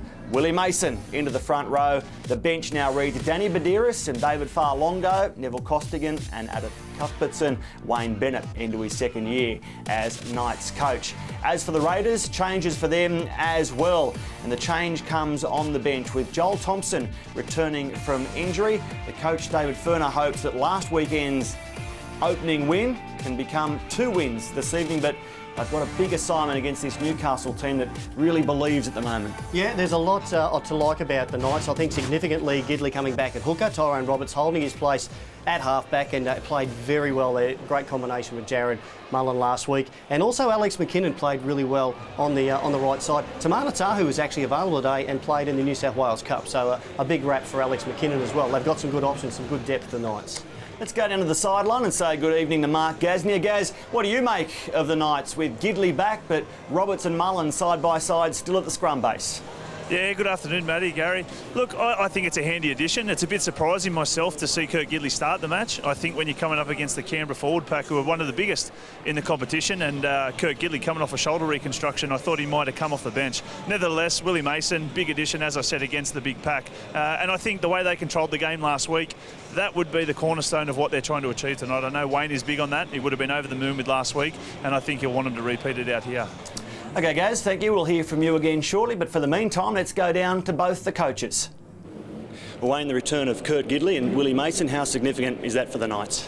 Well, it's only significant if they play well, so that's what we're hoping for, but the guys got the job done last week without them, but they're valued members of the team. It's just a case of them making sure they play well tonight and do their job. Both with calf injuries, I believe. How close were they to not playing tonight? Oh, we didn't make the decision until yesterday, so no, there was not going to be any risk taken with them, and they both trained really well and confident about themselves and about their injury. Looking at some of the stats, the Knights really dominate defensive and disciplinary stats. Is there one of them or one element of the game that's really impressing you at the moment? Just like to do it consistently. We've done it 1 week off, 1 week on, so we, like everybody else, have just got to wait and see what we deliver here tonight. I know that teams or some of the players have commented on the fact they were booed here last year against Canberra. A real bad memory. Has that been raised at all this week? How much of a motivation is it?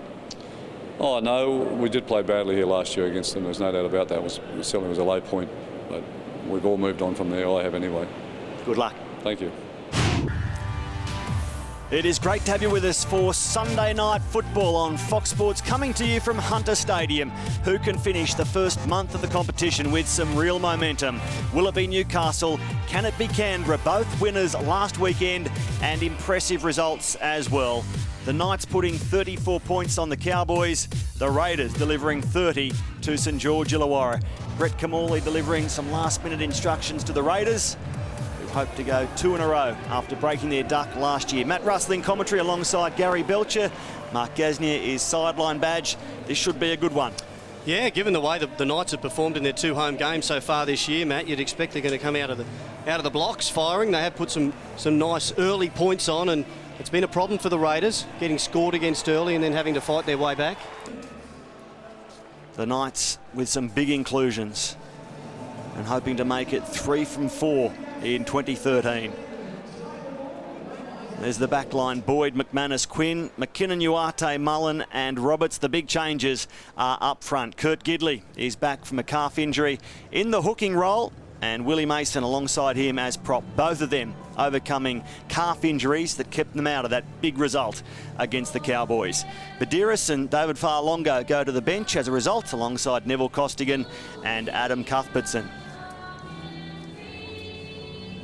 And 18,689, most of the Novocastrians applaud another home victory.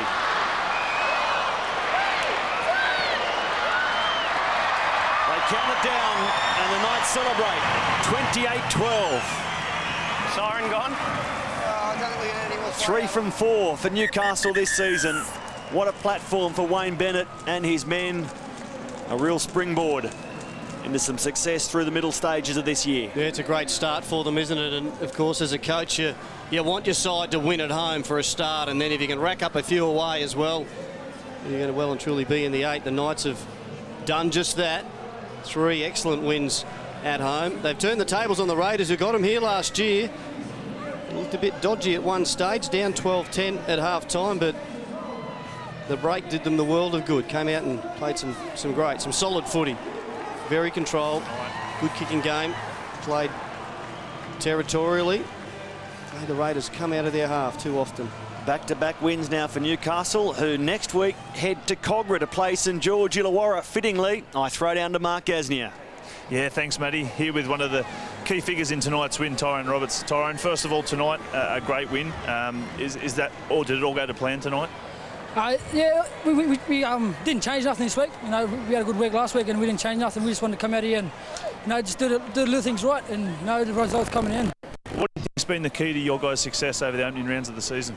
I think just hard running. As long as we get forwards, getting up, going hard. Yeah, we just play off the back of that. Mate, it's a big accolade to be the starting halfback for the Knights with Kurt Gidley there. It also comes with big responsibility. Is it something that sits comfortable with yourself? Yeah, I've been working on off-season. I had a couple of games last year, and the boys are working well with me, and I got a lot of confidence out of last year, and I'm showing it in this year's game. You definitely are, mate. Good luck next week. Thanks, Tyrone. Thanks.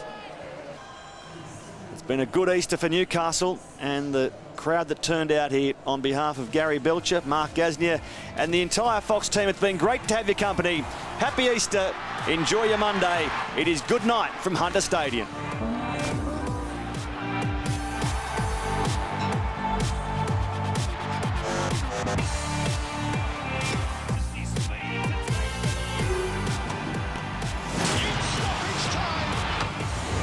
This has been a production of Fox Sports in partnership with the National Rugby League.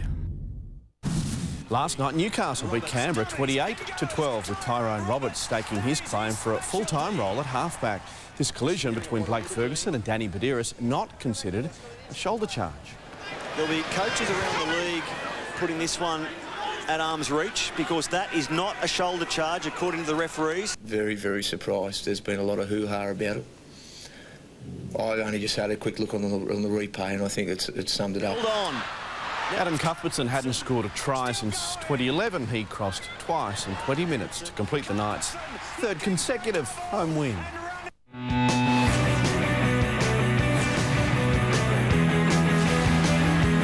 The Raiders hanging on grimly. A wobbly crossfield kick with a perfect finish for Akuyuate. Cuthbertson looking for a double and running like Usain Bolt. Welcome back to NRL 360, and we are joined now by a couple of rugby league legends, if I can call them that. Cameron Smith from the Melbourne Storm, 4 from 4 for you to start the season. Willie Mason's back from the Newcastle Knights. You're 3 from 4. Now, speaking of State of Origin footy, the Knights have won 3 from 4, and you've moved back into the frame to play for the Blues.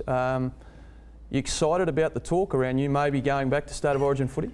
Yeah, I was saying to Smitty in the green room, it is, it's exciting, everyone's talking about me, for Origin, but there's a lot of hard work to be done between, here and Origin, you know what I mean? It feels good for about a minute and then you get over it and you got to play this week and you got to keep playing consistently, and, it's not like you're coming up, against a side that's pretty ordinary. You come up against a Queensland side that's won 7 in a row. They're every single year that they win is another record. And it'd be great to be a part of it. If I'm playing well enough at that time, I'll be glad to put my hand up and play.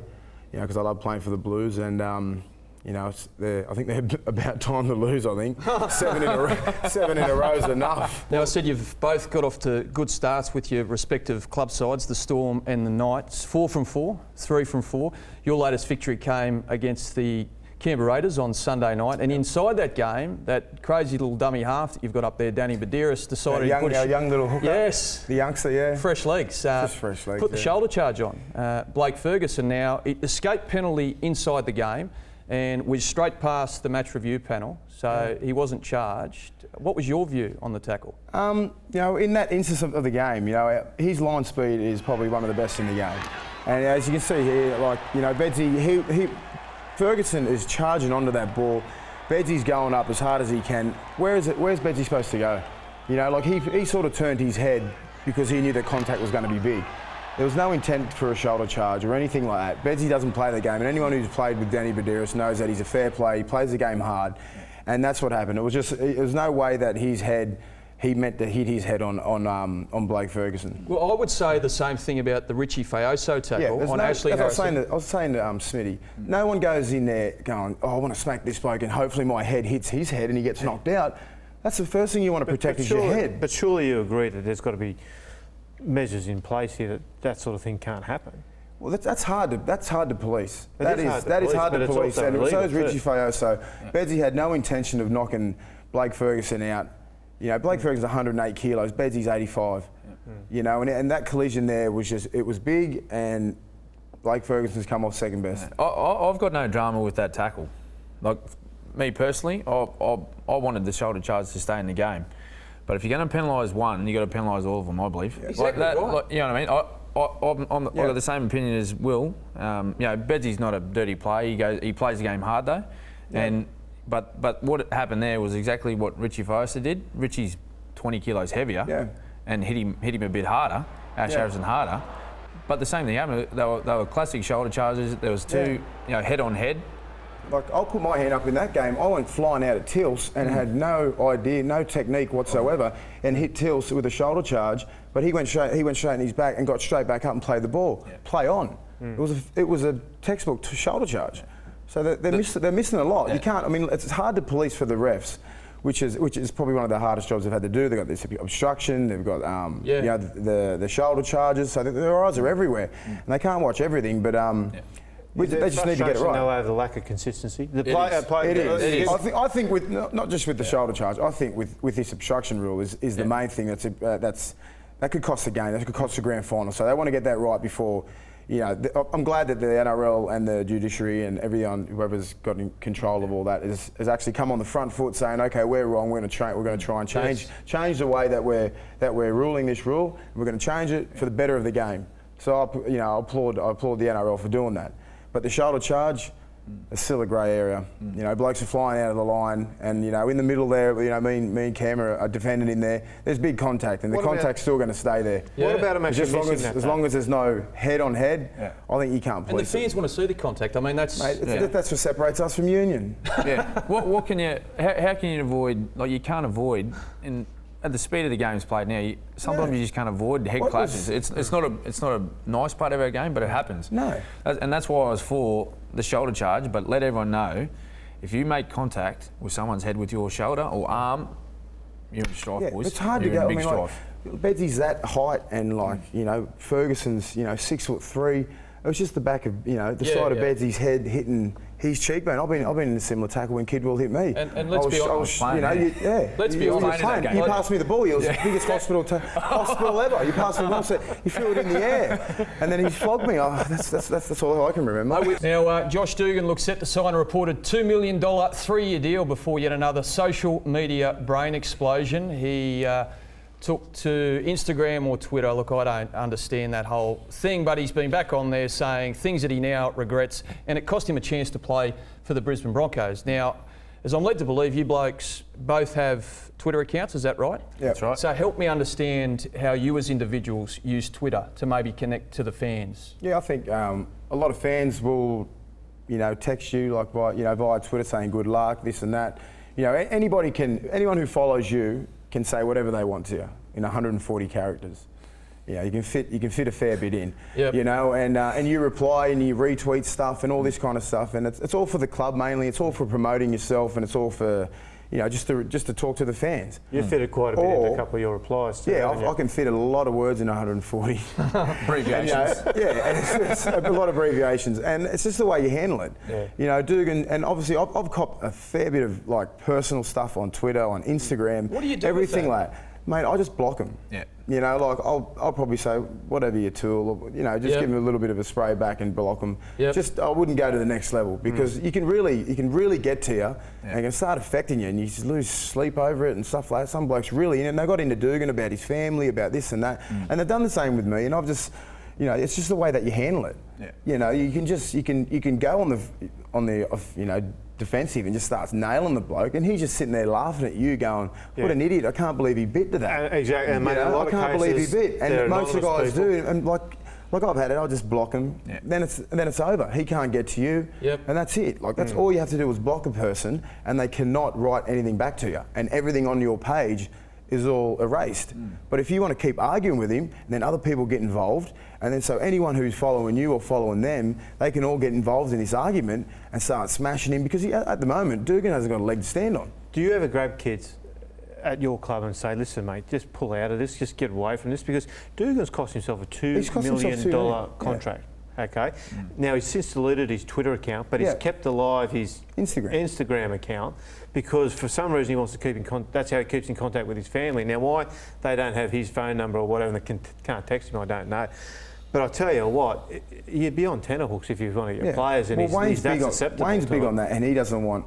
Like he knows that a few of us are on Twitter, and he's really onto that. What the club are tweeting and what we're tweeting about on Instagram, what you're posting and everything like that. So it's all for the club, it's all promoting the club, promoting yourself, and it's nothing to do with arguing with people or anything like that, you know, because we don't want that, you know, because all it does is just bring pressure onto the club, brings pressure onto yourself. So it's just stupid if you want to go and argue with anyone. It's the guy who sits on his, you know, keyboard warrior just hammering you, and you're just sitting there biting back, looking like an idiot. This bloke's at a crossroads now. Now he's cost himself $2 million. Cameron Smith, Willie Mason, thanks for joining us on 360, and we'll catch you back here soon. Thanks, boys. Pleasure. That will be the night after a very good game at Win Jubilee on the Sunday, where the Dragons will take on the Knights. The Dragons $2.30, the Knights favourite $1.63, a line of 3.5 on tab.com.au, and they look good, the Newcastle Knights, when they put it together, but obviously their coach Wayne Bennett still feels as though there's a little bit of inconsistency, because when asked about this game, this is what he had to say about taking his charges south. Wayne, you've been very strong at home this year. What about away form and, I guess, addressing what happened? You better come to Cocker with us on Sunday, see how we get off the bus, eh? It'll be the talking point of the week.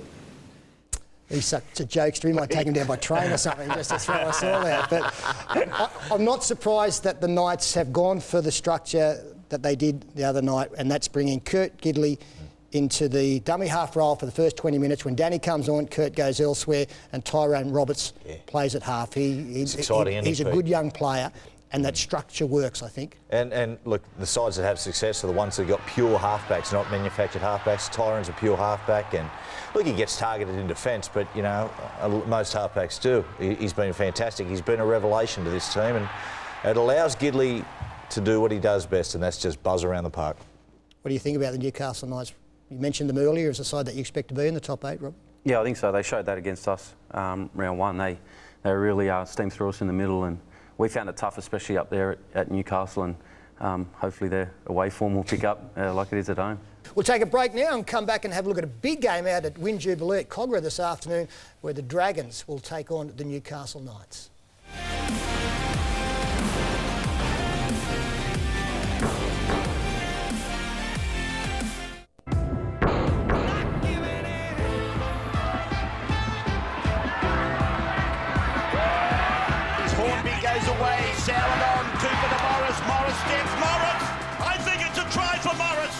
Mullen decides to go down the blindside channel, takes Tate with it, goes all the way. Mullen goes over to score for the Newcastle Knights. Young, Soward, Craig, Pryor, He's scored, has he? On the way to Gidley. Gidley gets it to Tahu. He got a ball away, picked up by McManus. Around, where are you? Go now. Come back here. He's gone now. He hits the ball. He hits the ball. He's got the ball game. The season opener has been won by the Dragons. It was the Thursday night game that kicked off the season and did so in style. And of course, so much made about that game with the fact it was Wayne Bennett up against his former club after taking them to a premiership. But the Dragons prevailed off the boot of Jamie Soward. And I think this shapes as one of the best games of the weekend. The Dragons finally broke their duck last week with a really good performance over Cronulla, whilst the Newcastle Knights have been very, very good in recent weeks. Certainly a different side, Newcastle, in the last fortnight to the side that you put to the sword in round 2, I guess. Yeah, they certainly are. Their last couple of performances have been really good. So, it shapes as a good match. Well, this Newcastle side, we probably saw the best and the worst of them at times in their last victory over the Canberra Raiders. Got away to a good lead early, had to come from behind to win that game. Darius Boyd up against his former teammates, as along with 5 other players who used to play in the red and white as well, including Chris Houston there, Jeremy Smith also, Kate Snowden, in the kind of form that saw him play Origin football. Kurt Gidley again starting out of hooker. And I know that you've had some dreams of Robbie Rocco lately. Anything doing there this week, Joe? No, I haven't been dreaming of Robbie Rocco, but been dreaming about the show and go. Now, every halfback's got his signature play. That's Tyrone Roberts, the show and go. It's probably the equivalent to Johnathon Thurston. It's so hard to read, Sharp, but they've found their combination, especially around the ruck, I think, with Gidley and Tyrone Roberts and Mullen and Darius Boyd and Badiris off the bench. It's really dangerous, their creative players. Yeah, rare double for Adam Cuthbertson last week. And you mentioned the configuration that the Newcastle side have gone with. And I think the writing was on the wall. And the way that Wayne Bennett was speaking about Tyrone Roberts earlier in the season, you knew that he was a fan and that there was a decision to be made as to how to use Kurt Gidley, what to do with Danny Badiris. As we have a look at 9 orbit here, it's just a little indication of how this works. You've got Danny Badiris going out, you've got Kurt Gidley going out of dummy half in the opening 20 minutes of the game. The presence of his run and also the decoy run just opens up something for Tyrone Roberts on the fringe. Lovely little step here to beat Blake Ferguson off the right foot, and then the perfect cutout pass to an absolutely unmarked Anthony Quinn, who has a saloon passage to the try line. And I think we'll see the same whilst the players are fit and well. Joey, I think we will see Kurt Gidley start in the dummy half position for the first 25 minutes. Danny comes in. Kurt will go somewhere else. He actually went to left centre because of the injury to James McManus. Yeah, they scored that try when James McManus was off. They scored that with 12 men on the field. So it goes to show how they created room around the ruck. But I think it works perfect. Kurt around there does the hard work. I thought Danny Badiris' form since he's come back has just been dynamite. But, I'm happy for Kurt to be spoke up in test calculations, so good luck to him today. All right, well, let's hear from Danny Badiris, who we caught up with during the week. I'm very happy to be here, doing whatever I can for the place. I've said that since the moment I've arrived back here in Newcastle. I'll play any role I have to in the team. Have you spoken to Kurt since the game? How's he sort of feeling? Yeah, Kurt picked up a bit of a knock, and I guess he'll be fine. And he'll go into this week pretty confident, and he'll be great for the team out of there, and he's pretty explosive. And I think we will hopefully form a good combination.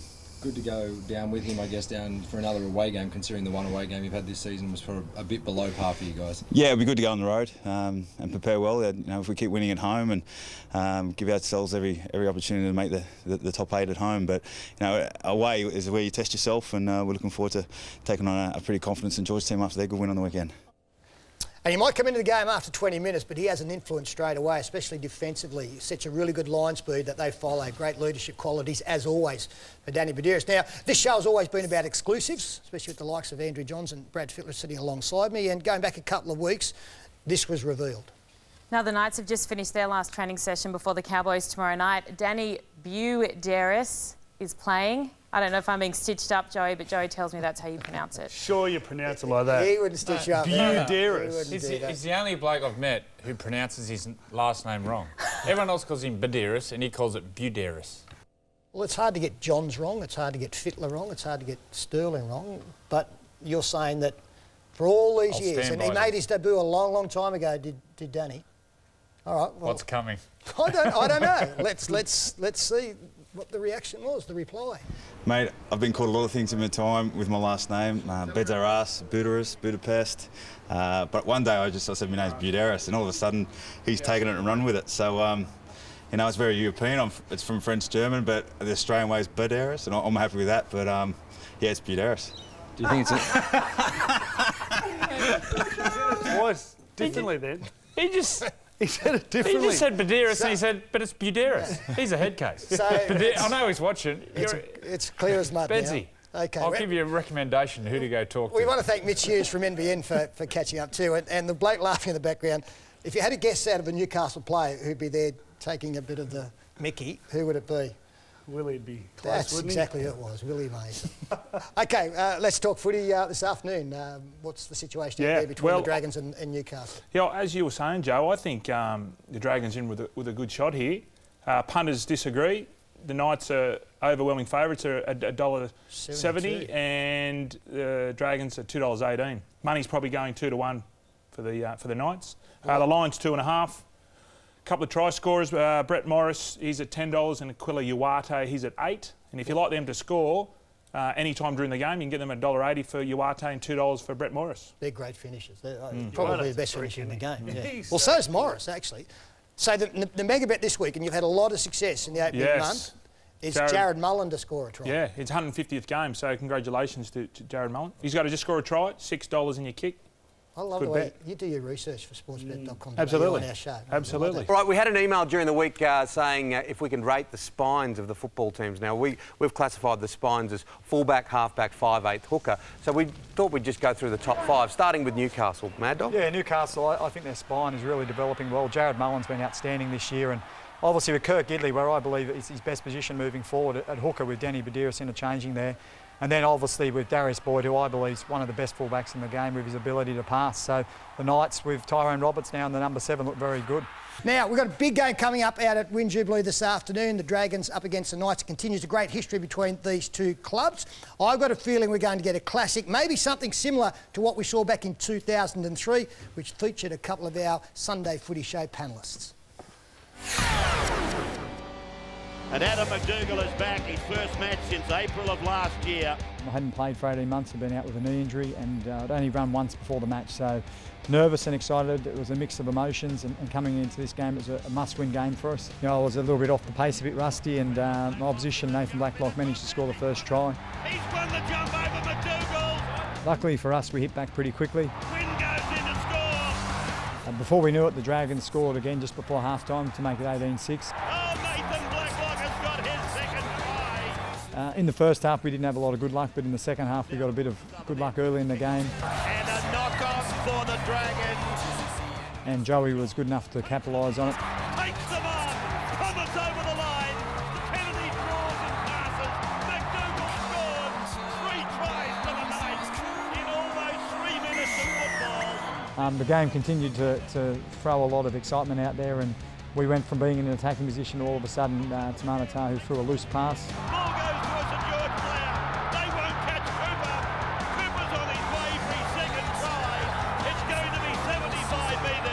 We're still only 2 points down at this stage, and we're refusing to give up, and we've had a bit of bad luck go against us. Danny Badiris has a try disallowed, then Andrew Johns gets held up over the line, and then before you know it, the Dragons get down our end.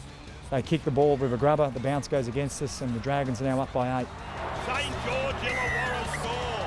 With 11 minutes to go, I'm lucky enough, after some great teamwork from my teammates, to score my second try for the night, and bloody Joey misses the goal. There it goes, it's down, the flags are down. The drama continues, and George have a try disallowed, and then we have a try disallowed. Before you know it, the clock's nearly run out. Last set of 6 in the game, and Lance Thompson drops the ball. They're not beaten yet tonight.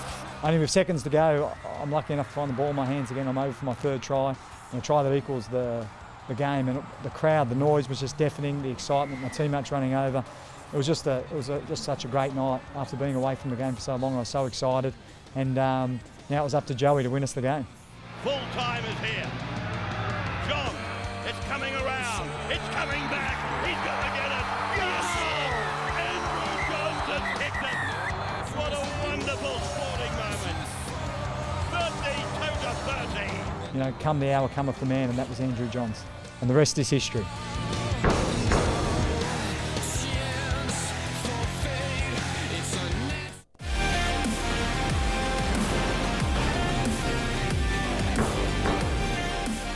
Welcome back to Sunday Footy Show. I hope you're enjoying our couple of hours of madness here. And don't forget the big game out at Win Jubilee at Cogra. You'll see from 4 o'clock on the 9 cameras, where the home side, the Dragons, will play host to the Newcastle Knights. Travel down the F3.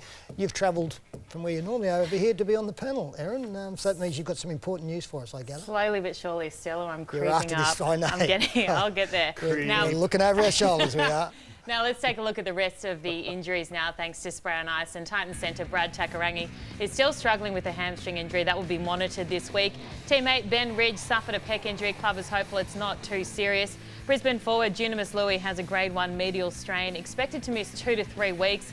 And Knights centre Anthony Quinn is out of today's game with an infected elbow. Now get this, he's been hospitalised. He got the infection after coming into contact with the stitches in teammate James McManus's eye. So absolutely bizarre. Hang on. Now, Were they cuddling in bed or something?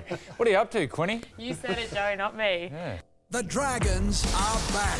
Oh! Now can they slay Bennett's red-hot Knights? The Dragons and the Knights, today from 4 on 9. To rugby league, and the Dragons have held off a fast-finishing Newcastle to win their second game of the season. The Saints controlled the first half to lead 9 points to 0 at the break. Cooper's got a chance to put his winger in. Yes, Brent Morris is over. The Knights responded after half-time through fullback Darius Boyd, but St George Illawarra held on for a 19-16 victory. They honoured Dragons legend Ian Walsh at Cogra, and he would have been proud of their effort against the Knights. Yes, Brent Morris is over. 9-0 at the break, former Dragon Darius Boyd hit back and took out Gerard Beale's knee in the process, but the Dragons stayed a step ahead. Oh, it's open spaces for Nightingale. The Dragons holding on 19-16, Steve Price upstaging his old boss for a third time. Juro Sen, 7 News. And finally, at the Knights, Danny Padiris's back is still spasming today, but will be monitored through the week. He wasn't doing the talking at recovery today. That was left to fullback Darius Boyd. Let's have a listen. What about your own form, Darius? You happy with the way you're going personally? Next question. Does that mean you're not happy? Or? Oh, you can decide that. What about yourself, though? I mean, you can decide that. I don't really want to talk about my form. It's team sport. I think we're going well as a team, and hopefully we can keep that up for this week. What about the difference, say, between now and this time last year? Is there a significant difference in the way the team's going? Yeah, we're definitely buying into a lot more things, and hopefully we can, I suppose, get back in the winner's circle this week. What about rep footy? You thinking about that at this stage? You've penciled in for a kangaroo spot by the looks of things. You'd be looking forward to that if it comes off? Well, we'll have to wait and see, I guess. On that note, Matty, I'll head it back to you. Darius is playing really well. He just doesn't like those press conferences very much. Yeah, thanks, Lara. Seriously, I mean, what do you make of that? I don't know what Darius is trying to do there. I mean, he did one a couple of years ago with the Dragons, the only person he's goosing there is himself. Surely. Question, mate. So I was going to say. I beat you to it. Sorry. No, look, it's a shame because he's actually a really nice kid too. You know, like he's a really good fella, and it's a shame. So all you're going to do is get the guy offside. And if you don't like criticism, that's right. So you either don't do them at all, right? Just don't do them at all, or when you do them, just show the guy respect that's going there. And as I say about Wayne Bennett and everybody. You're not talking to that journalist, you're actually talking to the fans, the guys that pay the money. They go out and work all week and dig holes on the side of the road to pay money to watch you play. They actually sit there now and want to listen to what you got to say about your side, and they buy your jerseys and all that, and you don't tell them what they want to hear. And I think it's a shame. And proving you're never too young to be an NRL fan, the Knights have made little Lachlan Burke their newest member, born a full 14 weeks premature. Adam Hawes, 10 News. Rugby League has never produced the most eloquent public speakers, but Darius Boyd came in for a bit of criticism this week after a very awkward performance at a Newcastle Knights media conference.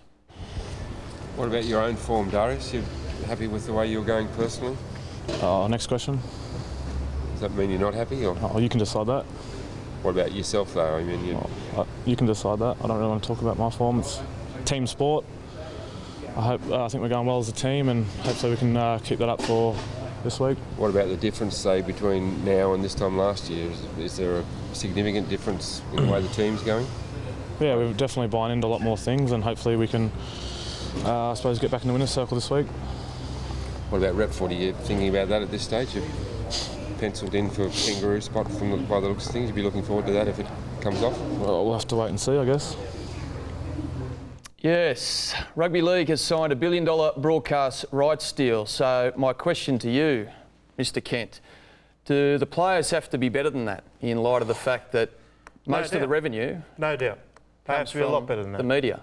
Listen, I'll tell you who should be most upset with Darius Boyd there is every other NRL player.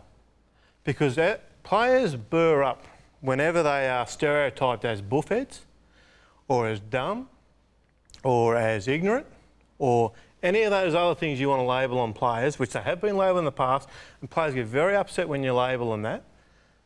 When you see that on television, it just reinforces that stereotype. Can I say this? Darius Boyd is none of those things. I know this. He's doing a very good impression of a bloke who is then, Ben, because I tell you, that's what that looked like. How often do you get the wrong impression of a person's character from their performance in front of a camera? I've known Darius Boyd since he was in high school. You're pulling the wrong rein, mate. I tell you now. Don't try and tell me he might be a good fella and all the rest of it. Not saying I'm not trying to stick up for his character alone. What I'm saying is that he is never going to be the performer you expect him to be in front of a media scrum. He gets nervous. That was awkward. He doesn't handle himself well. He's done it before. He's a repeat offender. And I think he'd be better off not being in front of a camera. Well, OK, I'll tell you what they do. Because he is a great bloke. When the NRL gets their $1 billion and they allocate it to all the clubs, and all the clubs take in their money from that part of the $1 billion television deal that they've got, they then take some of that money and they get players like Darius Boyd who are ill-equipped to deal with the media, and they pay for them to get media training. Because part of this whole deal now is about actually trying to sell your sport. The AFL is doing a terrific job of selling its sport. If I wanted to sit down with you or somebody else 20 years ago and argue over what was the biggest football code in Australia, we could have sat there and argued all night whether it was AFL or rugby league. And at the end of the night, none of us would have been right. We would have walked away agreeing to disagree. You cannot have that argument now. AFL has gone ahead in leaps and bounds. Because of the way the players front up to a not just because of that, but because they are far more media savvy. Yeah, and we're going to get there eventually. But why have we lost ground then? Because of situations like that. I think we've lost ground. We are where we've been for a long time. Anyway, we're going to talk about this more in the next segment when we get on Gordon Tallis and Brett Kimmorley. Now we're going to pick up where we left off segment one with the Darius Boyd press conference. I just had to settle PK down in the break. He was firing up. I feared you've been out the back. I got to agree with him. Like, the players want this money. I watch the biggest games in the world. That's like the American sports. Players walk off and talk at halftime. I've sat with him on a show and he spoke great because he got paid to do it. There's a big, we have a bigger issue. We've got a right to play. I reckon if I was the boss of the NRL, I'd say this is the money, whether it's $7 million, but $1 million goes to player behaviour, what you do in the community and how you treat the media and all these media commitments that it comes to, and you get that money at the end of the year if you do that. And Darius Boyd, I agree, so many people work so hard to make the game better, and he can knock it back like that. And then you were saying it's that guy that's been a journalist for 30 years. That was Barry Toohey that did the interview. He's been a Newcastle legend for 30 years, so he's got some credit to ask some good, tough questions. And to show him no respect and to not to answer, I think I'm with you too, Kenny. I think the next club that stands up and supports that you've got to open your doors, you've got to allow them to come in, you've got to show them what you're about, will be the clubs that get the extra sponsors. Players whinge about money all the time. The salary cap wants to go up. Everyone whinges about when they need more money. Well, to get more money, you've got to give more. They're all on social media, so they like it. And I remember the Bulldogs, they come through Fox Sports when we were at Pt1, they walked through, they were the leaders. They showed everybody how television works. This is how much work goes into putting on a show, and you don't give them a grab and that. Then the coach comes in, Desi, then they start throwing up blokes like George Paponis, Terry Lamb and that in grand final week. Yeah, exactly. That's not right. So it comes from the coaches. Who runs the club? The coaches. Yeah. The coaches, I think, because they're not confident in their own ability to get their message to the players and say, you know what I mean, let's go out there and let's promote this game. And they say, don't tell anybody, because they're scared of what they've said. It's also a culture too of not wanting to tell anybody what's going on, and there's almost this sort of smart-ass element where I don't want to say, I don't want to tell you what I'm thinking. This is not Monday Night Footy, mate. Yeah, I know. Well, God, we got away with that one. It's live TV. You can't take it back. But there's that much footy that you watch and tape and cut. You know what everyone's going to do. Yeah. So what's a little secret given away going to hurt? asked about his form. Are you playing better than you were last? He was playing like a dog's breakfast last year. She wasn't going that well. Let's be honest. You are who you hang around, and his coach has done that for 20 years. And the first time Darius Boyd made his debut, and I was sitting on Monday Night Footy, and I was embarrassed because you got Darius Boyd's family sitting at home wanting Wayne to talk about Darius Boyd's performance, and he said, "I don't want to talk about that." But that doesn't hurt Darius Boyd. That hurts the fans and his family.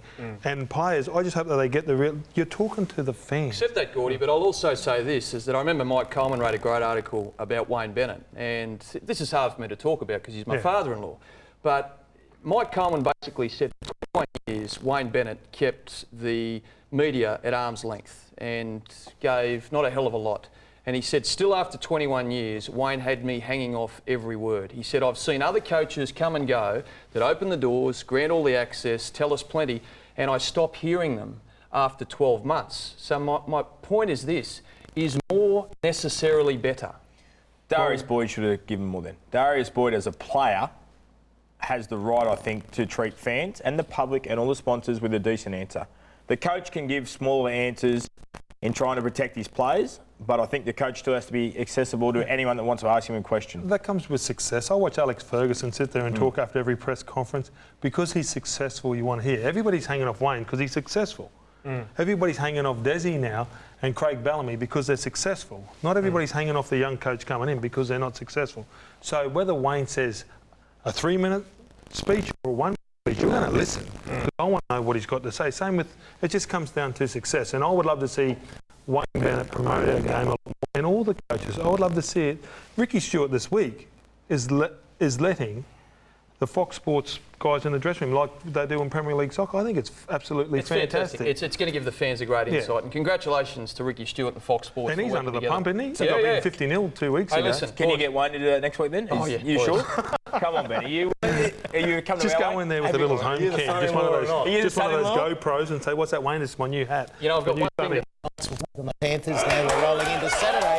Yeah, Panthers 1-17 for the Knights. Hooker Travis Waddell has been training with the run-on side. Now he's on standby for Danny Darius with back spasms. He had some trouble with them last week. He's about a 50-50. The Knights say they will make a call on that a little bit later. Akila Uwate at Hunter Stadium. He plays his 50th game up there, and his record 45 tries from 49 games, and probably a pretty big chance to improve on that. Timmy, thoughts on this one? Yeah, I think Knights, you can't really pick them at the moment, but they're definitely in the right direction. Penrith, I think they're still a new team. They're still trying to figure each other out, and I think eventually once they do figure each other out, they'll be very strong. Penrith's disappointing start to the NRL season looks like continuing against the Knights at Hunter Stadium. At halftime, the Panthers trail Newcastle 8-0.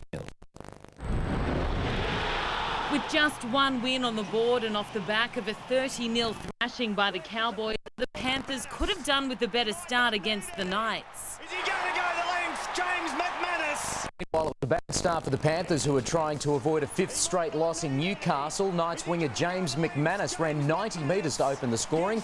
Tim Grant was denied a try by the driver rule, with the Panthers using illegal rugby union tactics.